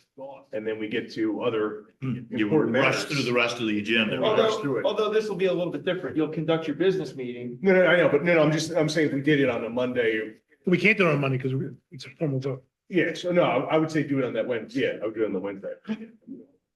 Right, that's part of your, Part of the business meeting. Yeah, Right. yeah, I like that. And I like the fact that it is part of we have the accommodations in the beginning. Right. All right. So business meeting next month? You guys okay with that? All right. Okay. But let's make sure that they get their public input meeting on the books quickly so people have Yeah, well, time to Is there prepare. enough time to advertise it? yeah. Okay. Yeah, ask them to do it. I would say 2 weeks, right? That's a nice. Right in the middle. Nice between then and interval, then. right, for Yeah. everyone to be Open house. whenever. So Jim, that's the 12th of March. It'll be a I sleepover. don't know, maybe. Is it? bets. Yeah, I guess it would be. It's not a leap year. So it'd be 12th of March. Beware the Ides of March. And I meant to speak up when the one gentleman talked, but I mean, this is hardly an end run. Towards approving zoning change. I mean, this is a long process that we're in Well, when, the early innings. You're in the process. Yeah. But I know, I think that was, I was hopeful that it would help make the remark that this is not. Right. so to be clear, that Wednesday, we would not be voting on the zoning change, right? It would occur at a meeting after that? You could vote to adopt that night. But we could also. So it's your, or you could just live. table it. We could. No, it doesn't matter at all. It's just. Well, what did you just say? You just thought that we're not, like, we could adopt it. that No, night. I'm just, because one of the comments that was brought up by public comment said this feels like an end run towards approving it. Approving it, right. But that. And even if they have to get a special exception, possibly, there's many more ideas that could happen. Yep. in between, right? And hopefully that public meeting is instructive and maybe they come up with something that maybe more collaborative. Everybody agrees. I think the feeling is that you change it to commercial, they build a residence right now, 10 years from now, they sell it, and it turns into a commercial. Well, you could approve it with deed restrictions, right? Yeah, but what's the reality if they build a 16-unit Condos. block of condos? Well, their condos are sold. That you're going, yeah, they're sold. They're gonna have 16 different owners potentially, or at least a handful of multiple different owners. Well, you can get all the guys on the first floor to agree to it. And all of a sudden you have a So then you're. vape shop. Then you're Two vape shops on a, Yeah, no, I understand. hopefully. You know, there's no end to what the real estate people can think of. Right? I- Right, Ed? You would know. Yeah, hey, yeah. You would right, know. Yeah. I still think like, well, what are the alternatives, right? This idea that it would be return to residential, that seems infeasible from what I can understand, or highly unlikely. Well, let's table it because we did tell people Yeah. we're moving on Sure, and they're not here. Let's not discuss it. We're gonna vote Wednesday, whether we're gonna have a meeting or not. We'll go from there. Okay. All right, let's go to B. We did A. B is the planning commission membership. Do we know Peter, Angela and David? Yes, would like they to will convene? both agree to extensions. Okay, great. And then we have a vacancy with a number of applicants.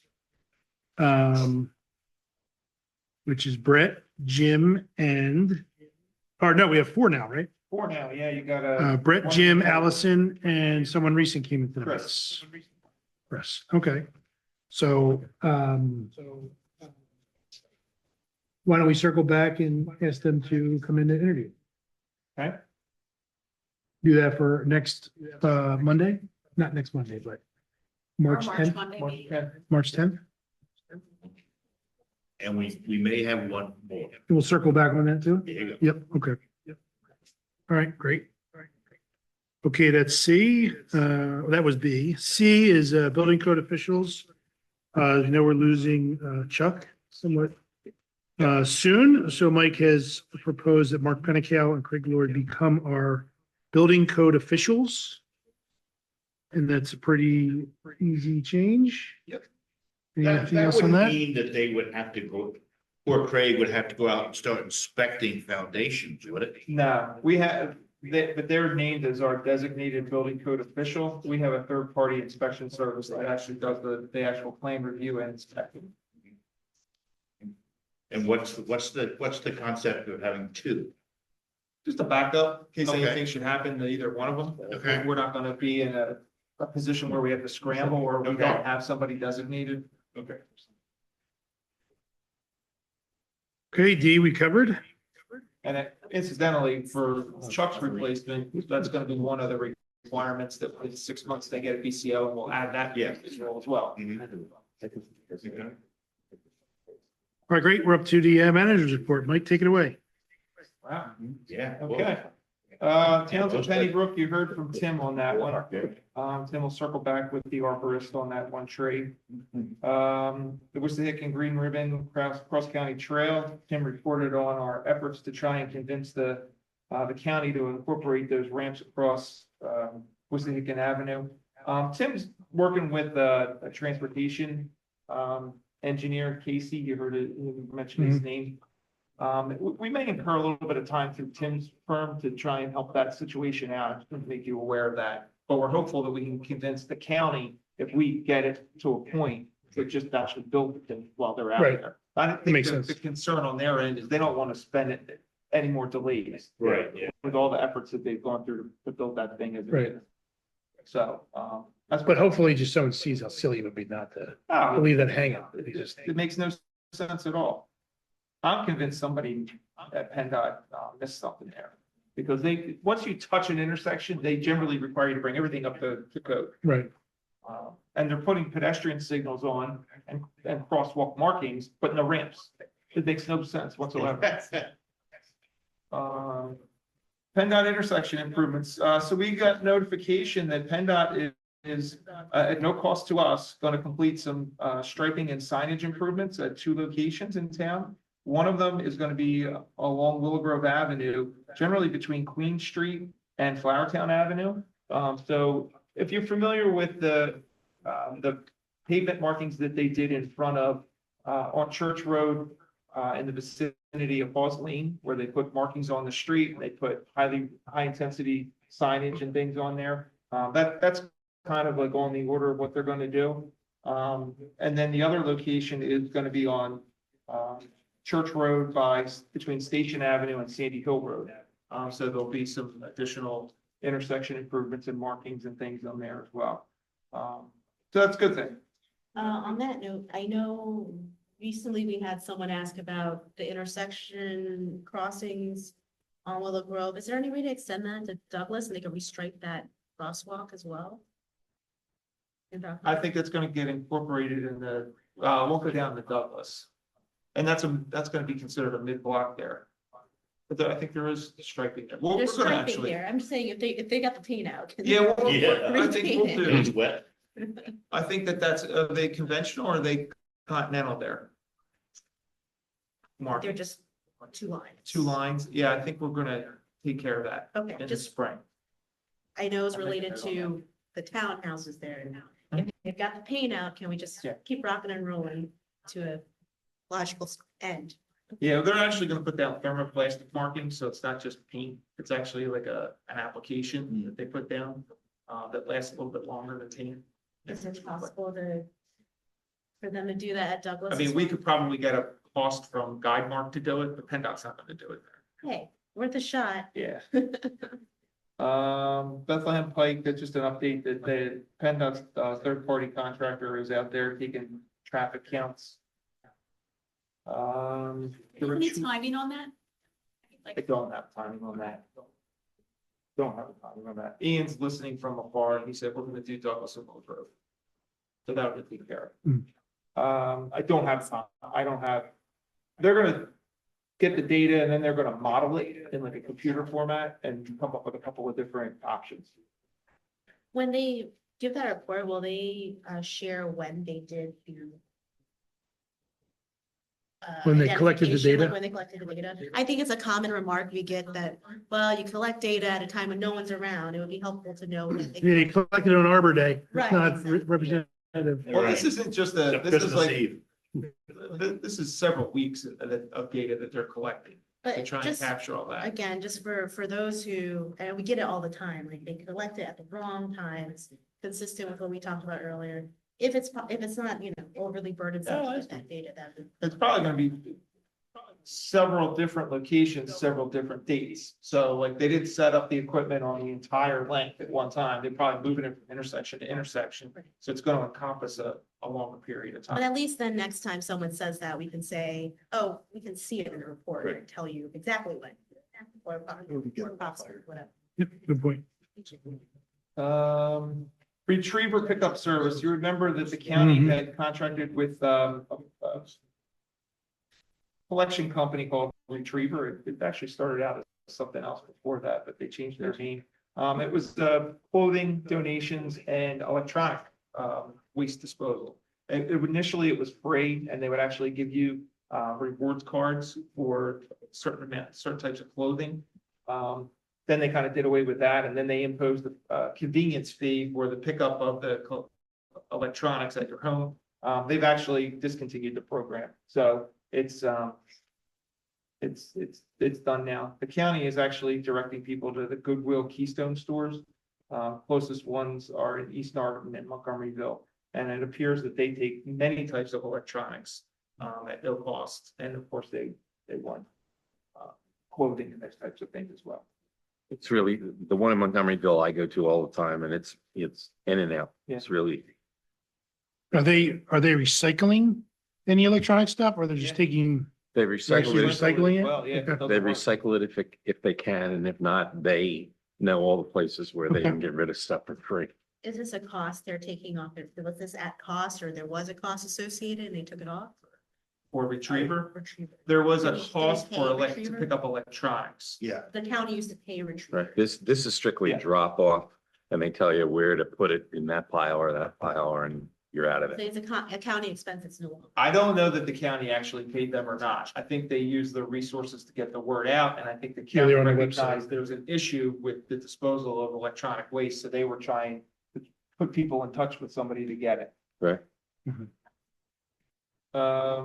Walnut Avenue, we talked a little bit about the revised Act Two remediation report that BL Companies has put together. Our environmental council reviewed it, had a couple of good suggestions, and the engineers are going to put together a response letter so that they can go through point by point by point on all the items that the DEP had identified a while back as potential issues. Hopefully that'll clear up the questions and we can get through that. Yeah, sooner the better. He sounds like he's taking bets the other Yeah, way, but, Doing the under. and then also wanted to report on our site tour that we had with Port, on January 10th. It was a bitterly cold day, but we spent, I don't know, hour and a half or so out there, walked the whole site. One of their guys went up on the top of the mountain, got some pretty good pictures that were in that presentation they shared the other night.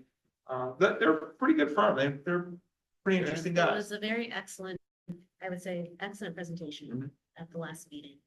Yeah. They taught us a lot about. I think that was a good site. choice. Yeah, and they're teamed up with urban engineers on the environmental side. And they've been given access to a lot of our information that we had collected, so that they have a good feel for what they're dealing with out there. I would say they exceeded their, the level of care and detail that they seem to be taking on it. Yeah. Just to say that their presentation was so thorough and they more or less combed the entirety of our records for every historical item, put it together, an excellent presentation above and beyond my expectations. I made the comment, I was like, you guys know more about this site than we Right. do at this point. The one But- question that was asked at the last meeting relatedly was how often we will be expected to test there forthcoming and ongoing.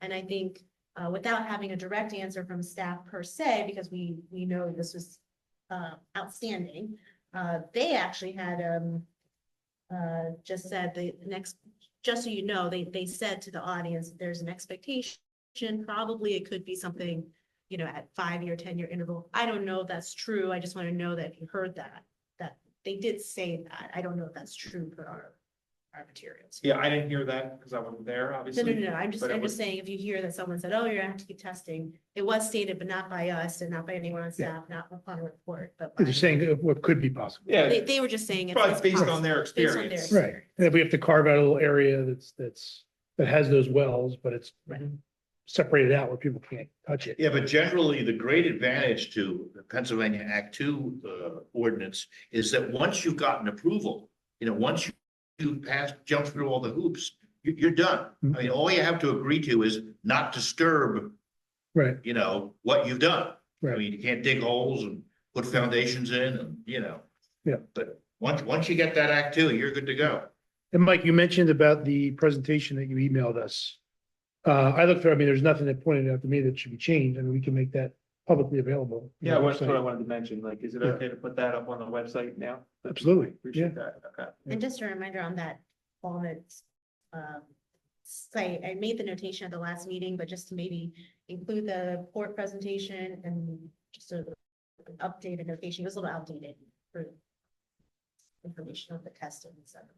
So once you put this up On the website, you mean on the project page? on the project page. Yeah. And I think, Emily took the note, just to remind you. The Moore grant and our solar project. So we finally received the grant agreement for that municipal opportunities for retrofits and energy efficiency grant. That's the one where we're going to use practical energy solutions to do some benchmarking and some additional systems controlled evaluation, try and improve efficiency of principally our HVAC systems, because everything else is working pretty well, LEDs and pretty efficient. So we just asked Craig to get the utility bills to her so that she can start putting that information in and get started with that process. Was that the $50,000 grant? Yeah. The next one is our shared energy manager program, which is the one that doesn't provide direct cash, but it provides up to 40 hours of engineering professional assistance, principally through an engineering firm, to help us out with renewable energy studies. So we're going to hope to use this engineering company to help us out with the solar project, principally give us a specification for procurement, installation of solar panels, and maybe guide us through potentially an ESG, a guaranteed energy savings agreement, where pay the cost of these things so that there's no out-of-pocket cost for us. So We get somebody else to pony up the front. yeah, it's Joy's thought anyway. Yeah, that'd We'll be ask them ideal. about it. So. That would be a big plus. So that's just getting started. We just got notice of that on Friday, and I was in touch with Joy today about that. There's a survey to fill out and they asked for some documents that we'll provide them. Great. Not an agenda item because it came in very late on Thursday morning. But we got a letter from the operator of the Flowertown Country Club expressing an interest to extend the lease for up to a 3 additional years. You can study it, table it, and we'll put it on an agenda item in the future. If there's anything in the meantime that you think you want to talk about, we can make that an agenda item for that purpose. You could ask them for their most current financial statement, because the last one we have is 2023, I think. We have 23, 24 just ended, and they think they have, let's say 120 or 150 days to get that to us. Okay, So okay, that'll be the next thing that we want to get. okay. So this year's base rent was 135, Correct. and typically we'd see an additional 42 based on the sales. So that was that would, if you're using 42 as an estimate, you're looking at 177. And they're proposing do away with the variable, but increase it to a rate that's in line with where it would be anyway. Yeah. That's their initial offer. Yeah. You can Yeah. do whatever you want with it. And the only thing I will say to that is that the current base rent takes into account the initial capital investment that they put into the property at the beginning. So of it's the lease. artificially low You're, to a certain your extent. words, not mine. Yeah, Just saying, it recognized The value of their improvements. Yes. Yes, From the From- original, 20 years ago. 20 years ago. before all the extensions, right? So. Correct, yes. It Yes. was I believe it was a base 10-year, with 2 5-year options. Gotcha. All right, so we'll It's put that fully on the, amortized. put that on the agenda for For March. next month. But I mean, generally, I mean, we had started talking about this before, we recognize that their kind of business has to take reservations On a lead long in time. advance, and so it is fair to consider that. Will we be able to see the lease ahead of time? We have it. We have one, yep. So, I'll get it to you. yeah. It's in there. It's not in here, No, but I you can don't. get it to you. And you know, you can change it. Yeah. I don't have strong feelings. I'm just curious if anyone had thoughts on this already formed to consider. I don't, just curious if anyone, I'm curious if anyone has thoughts already formed on this topic to consider. I don't have any thoughts. I mean, my general thought is an extension probably makes sense. Partially because of the project we're undertaking, the rec center, you know, that's a big undertaking, so. Yeah, and timing too. I mean, you know, because we'd have to go out to bid like we did 20 years ago. Because Right. see who was interested, and let me tell you, 20 years ago, there were not a lot of people interested in the club, but the club's done a lot better. I mean, you know, I mean, the club's, I think, coming. I mean, they got more applicants than they know what to do with, basically. Mhm. Yeah. And unlike the previous operator where we seem to be over there pretty consistently doing repairs and maintenance and things, because it was probably a poorly written lease and like it was like more of a handshake deal back in the day. We don't have any real maintenance responsibilities over there. They handle it all, which is a tremendous expense if we had to take on a lot of that. And would you say they, from a positive standpoint in terms of resident outreach and response to complaints or concerns? Yeah, there's an occasional complaint. We had a noise issue from the person over. The one echo, the one like Yeah, yeah, laser yeah. beam echo? There was. Had the bass turned up too much or something. There was someone else who complained about getting golf balls on their property and I know Right. Brian put some arborvitae's up. That person ended up selling. Person who bought the property cut the arborvitae's down so they could see the golf course view. So like that's, Yeah. like I sympathize with what he deals with there. Mhm. And then there's another one where they, you know, they blow the fairways off and the leaves go not necessarily right up against the fence, but then they end up blowing and naturally up against the fence and the person Yeah. is upset by that and they have to go and clean them up. So Yeah. like they're the ones that we get. But the word is they're responsive Yes. to their neighbors.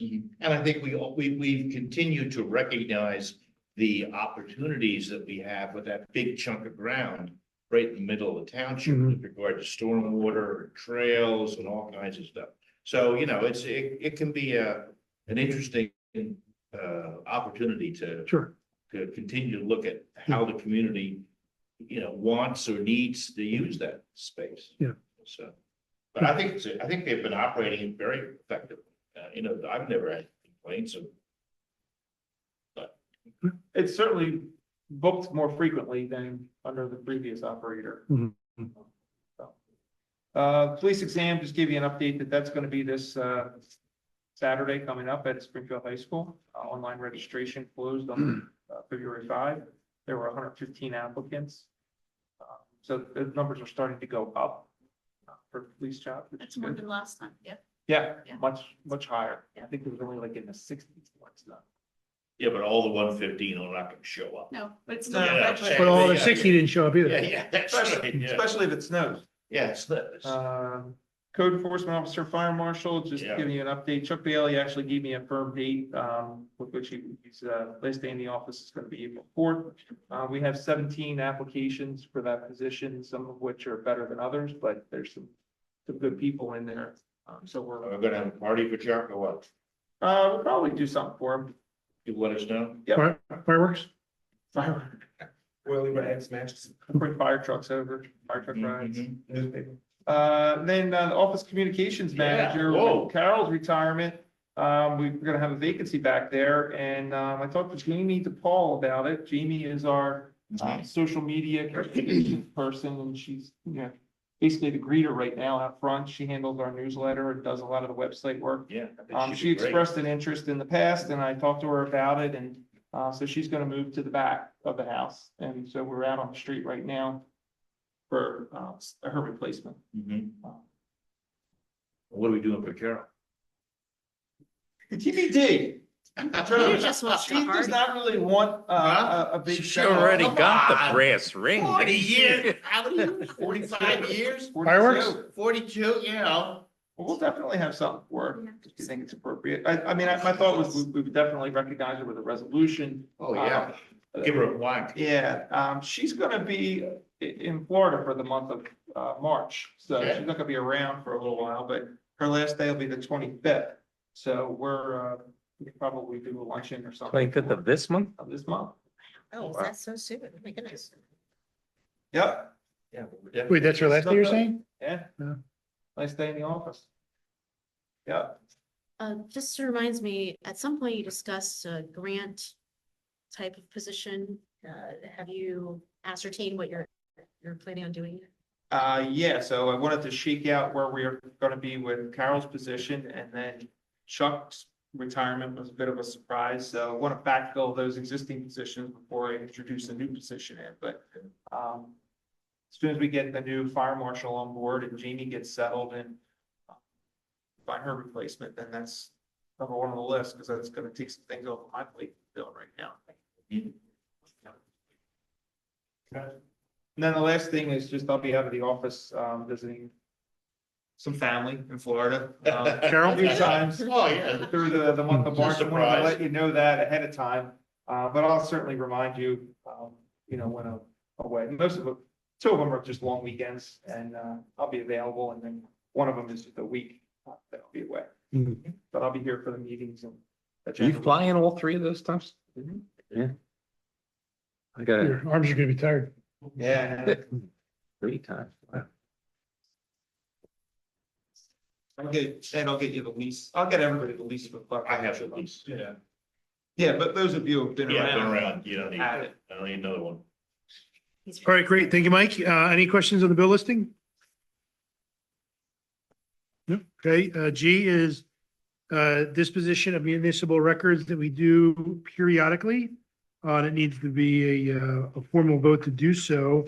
I will say, Mike provided a list of items on the chopping block, so to speak. There's some things that just jumped out as not that old and might be helpful if you need it, you know what I mean? Maybe that's like the pack rat in me. It's like, wow, I might need this one day. Like, let's just as an example, like, permits. Disposing of permits 2019 and prior. Are there electronic versions kept? Is this just physical versions? Like, I think you'd want to, you have some records of permits longer than that, if you need to So we reference a may- property? So we have a hard catalog that'll say a permit was pulled for it, but we don't save, we're not obligated to save residential permits. If it's a commercial structure, we'll save the commercial one, we're obligated to save those. Okay, But if it's a residential one, we only have a finite period of years that we're obligated to keep that.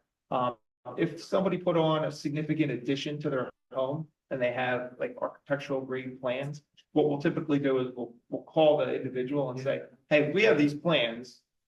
We're not required to keep them. We're not going to keep them. If you want to have them, you can come pick them up and you can take them.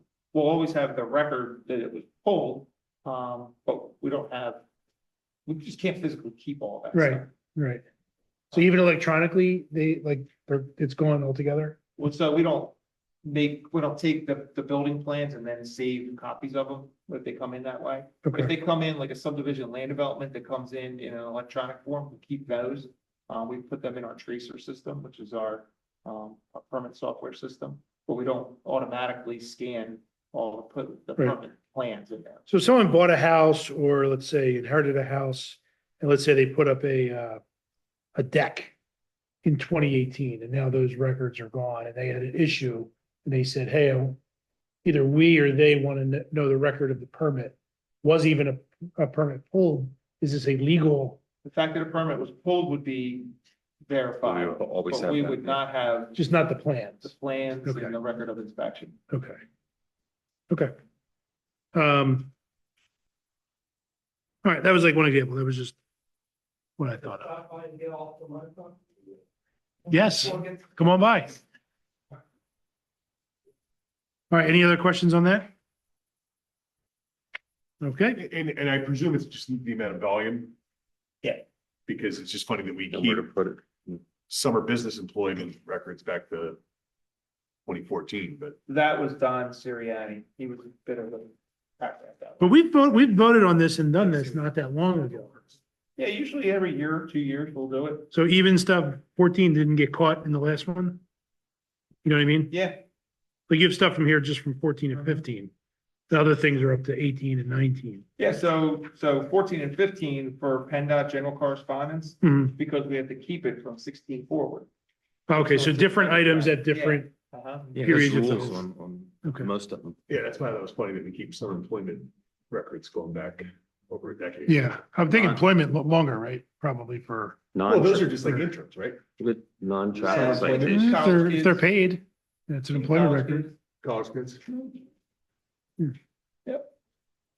At what regularity do you usually do this? Or does it Every year, Every year, every year? usually in February. what it's called. All right, H is executive. I is personnel manual updates. So there was some suggestions by staff in terms of updating some of the policies, which you probably read about. And I think Mike's recommendation is to get a little more research. So we know what we're looking at is apples to apples. Yeah.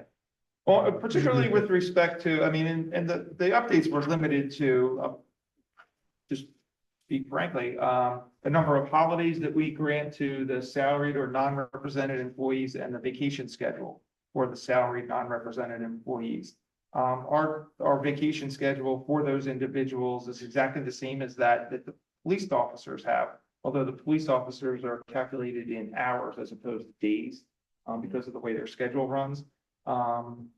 The public works employees have a slightly more generous vacation schedule for current employees that was granted in the most recent collective bargaining negotiations in exchange for the exact same vacation schedule that salaried police employees have for new hires. And the reason for that is the new hires coming in, we had 2 last year, we'll have 2 this year, and we have in the next 3 years, we have 2 additional employees that are expected to retire.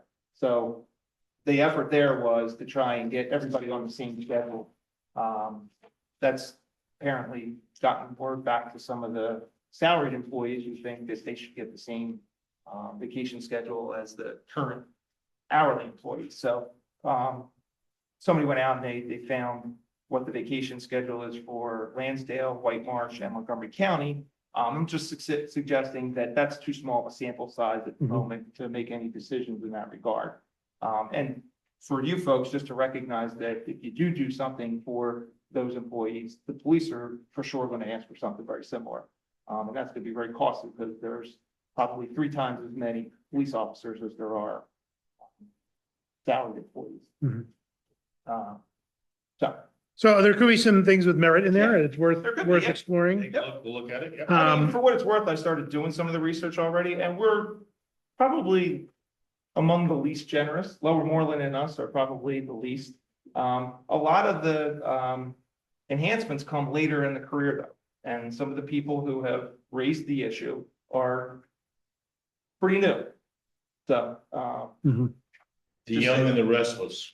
yeah, it's generational. Did they get marked when he was in his coma? Or not, but did they get marked when he just got out of his operation? His Is that when they signature, got Mark, it? That's a big signature. Mark, I know you're groggy. And but did they send it. sign this before we did the Friday hours change? This is after, yeah, this is just now. This is just within the last, This is okay. Couple weeks. yeah, a couple weeks, January 27th. I Go ahead. have a question Yep. somewhat related to this.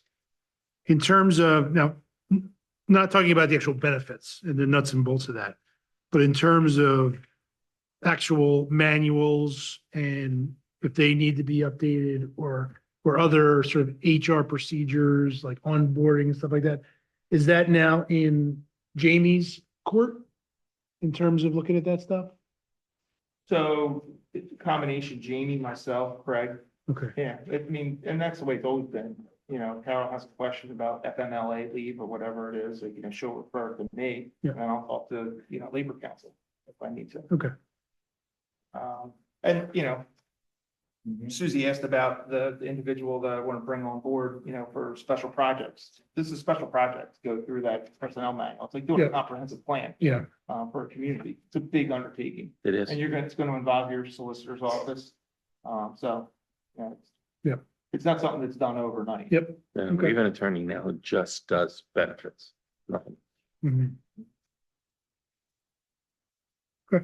One other thing that I wanted to bring up that maybe I'm looking for a little bit more direction or authorization on is we offer an incentive for individuals to opt out of our medical insurance plan. Mhm. And for years, it's been $100 per pay period, which basically breaks out to $200 a month. Family medical insurance is far higher than that.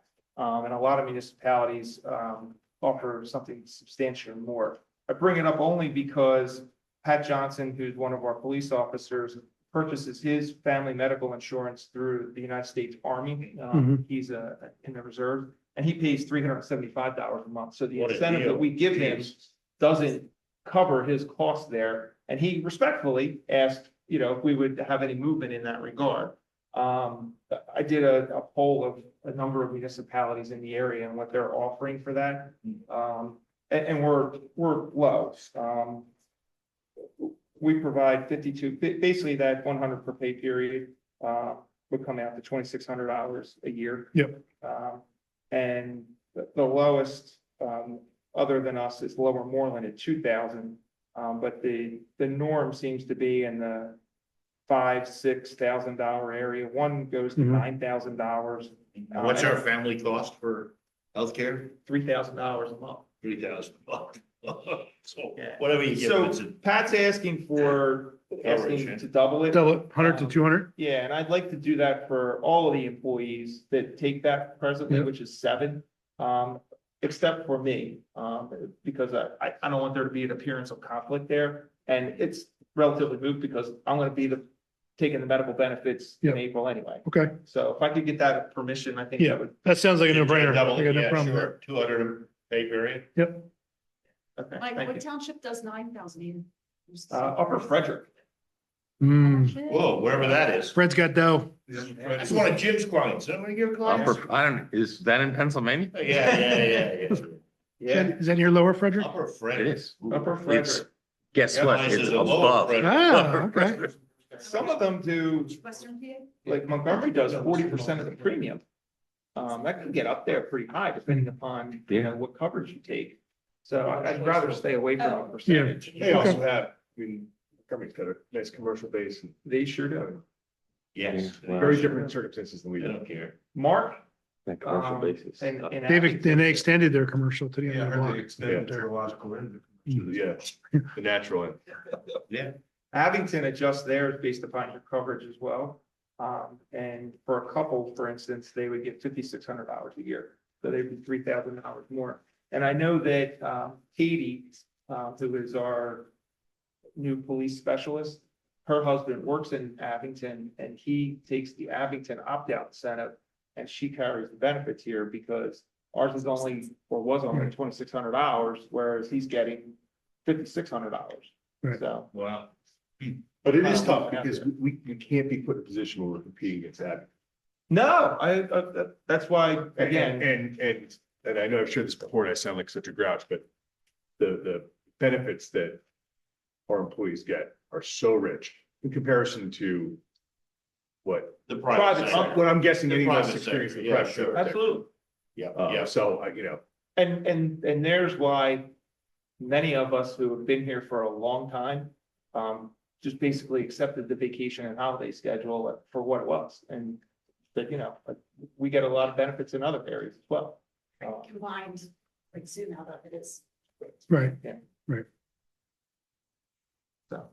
Okay. All right. Anything else on that? Mhm. Good. All right. So J is just the zoning hearing board notice Yeah, for the slot parlor in Orland. the Orland Market.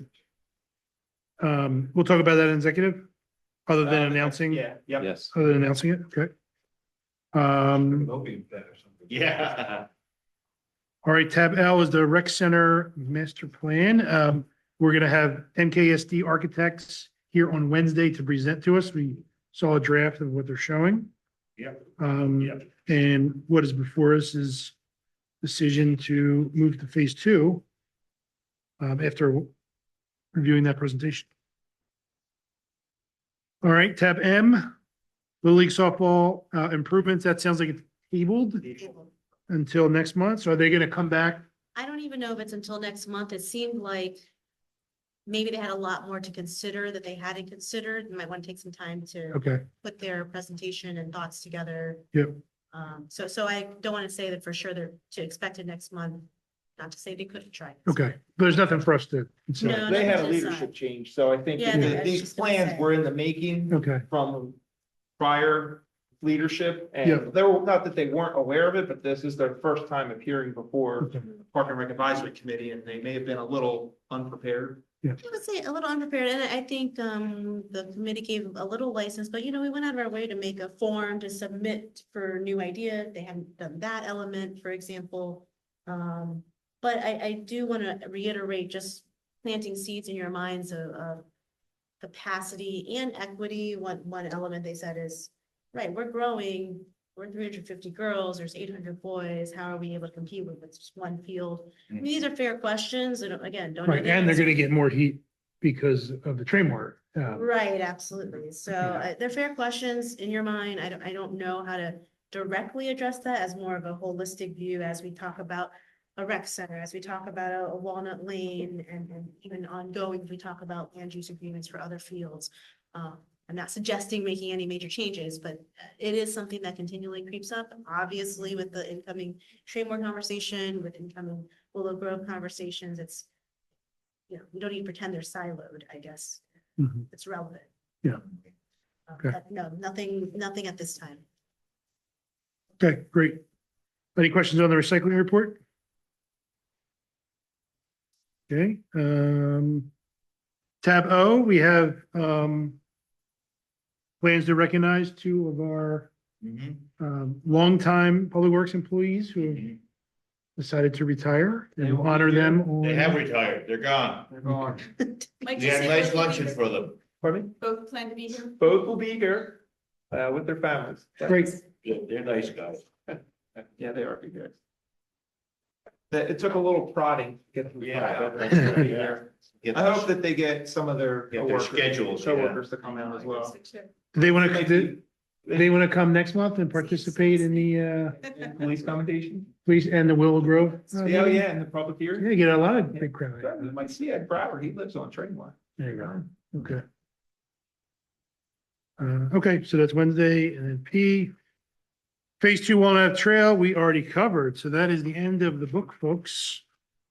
We do have a couple executive items, but before that, if there's anything else. I do have one quick question about the police stats. The number of violations, say traffic violations. Let me look at the report just so I'm referencing it. I don't even know if I need it. The basic question is, are warnings in any of those numbers? Or is it, if it's traffic violation, does that mean the ticket was issued? Ticket was issued. Okay. So we do get a lot of people saying that they never write tickets, right? And why am I not finding the police report? Okay.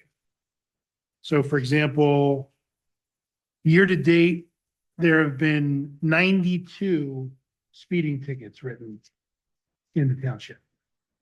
So it's not insignificant, right? That's Yeah. especially when we know they're not allowed to use radar. So, Right. 43 issued for unregistered or expired registration, 25 illegal turns. This is just year to date, right? Yep. So this is a very short period. 34 red light citations, 33 stop sign citations. So they are enforcing. And I know people don't see it right in front of their house. They don't think it exists, but obviously our police are putting a lot of work into enforcement. So that was the reason I brought it up is I was wondering if warnings were incorporated in some of those, but that's not even warnings. I'm sure there's plenty of warnings Yeah, that they there's a give lot of warnings. for speeders too. So, that was my only question. Anyone else have anything else before executive? Chris, did you have anything specific?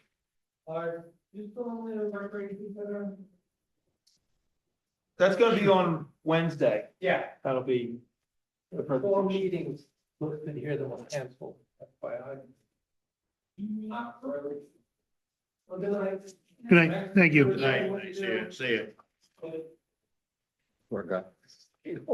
Should we just drop that one? So I think what he's referencing is there were a number, we have a standing committee meeting for the rec center committee. The first Thursday of each month, I think it is.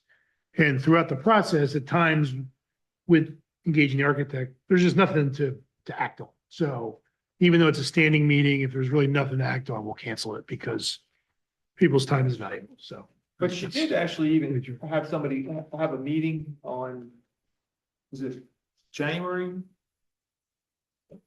Where like Joy actually asked the question, why are we here? And she said, because it's advertised and we said that we would be here to accept public comment. Yeah. So we were here, they were here.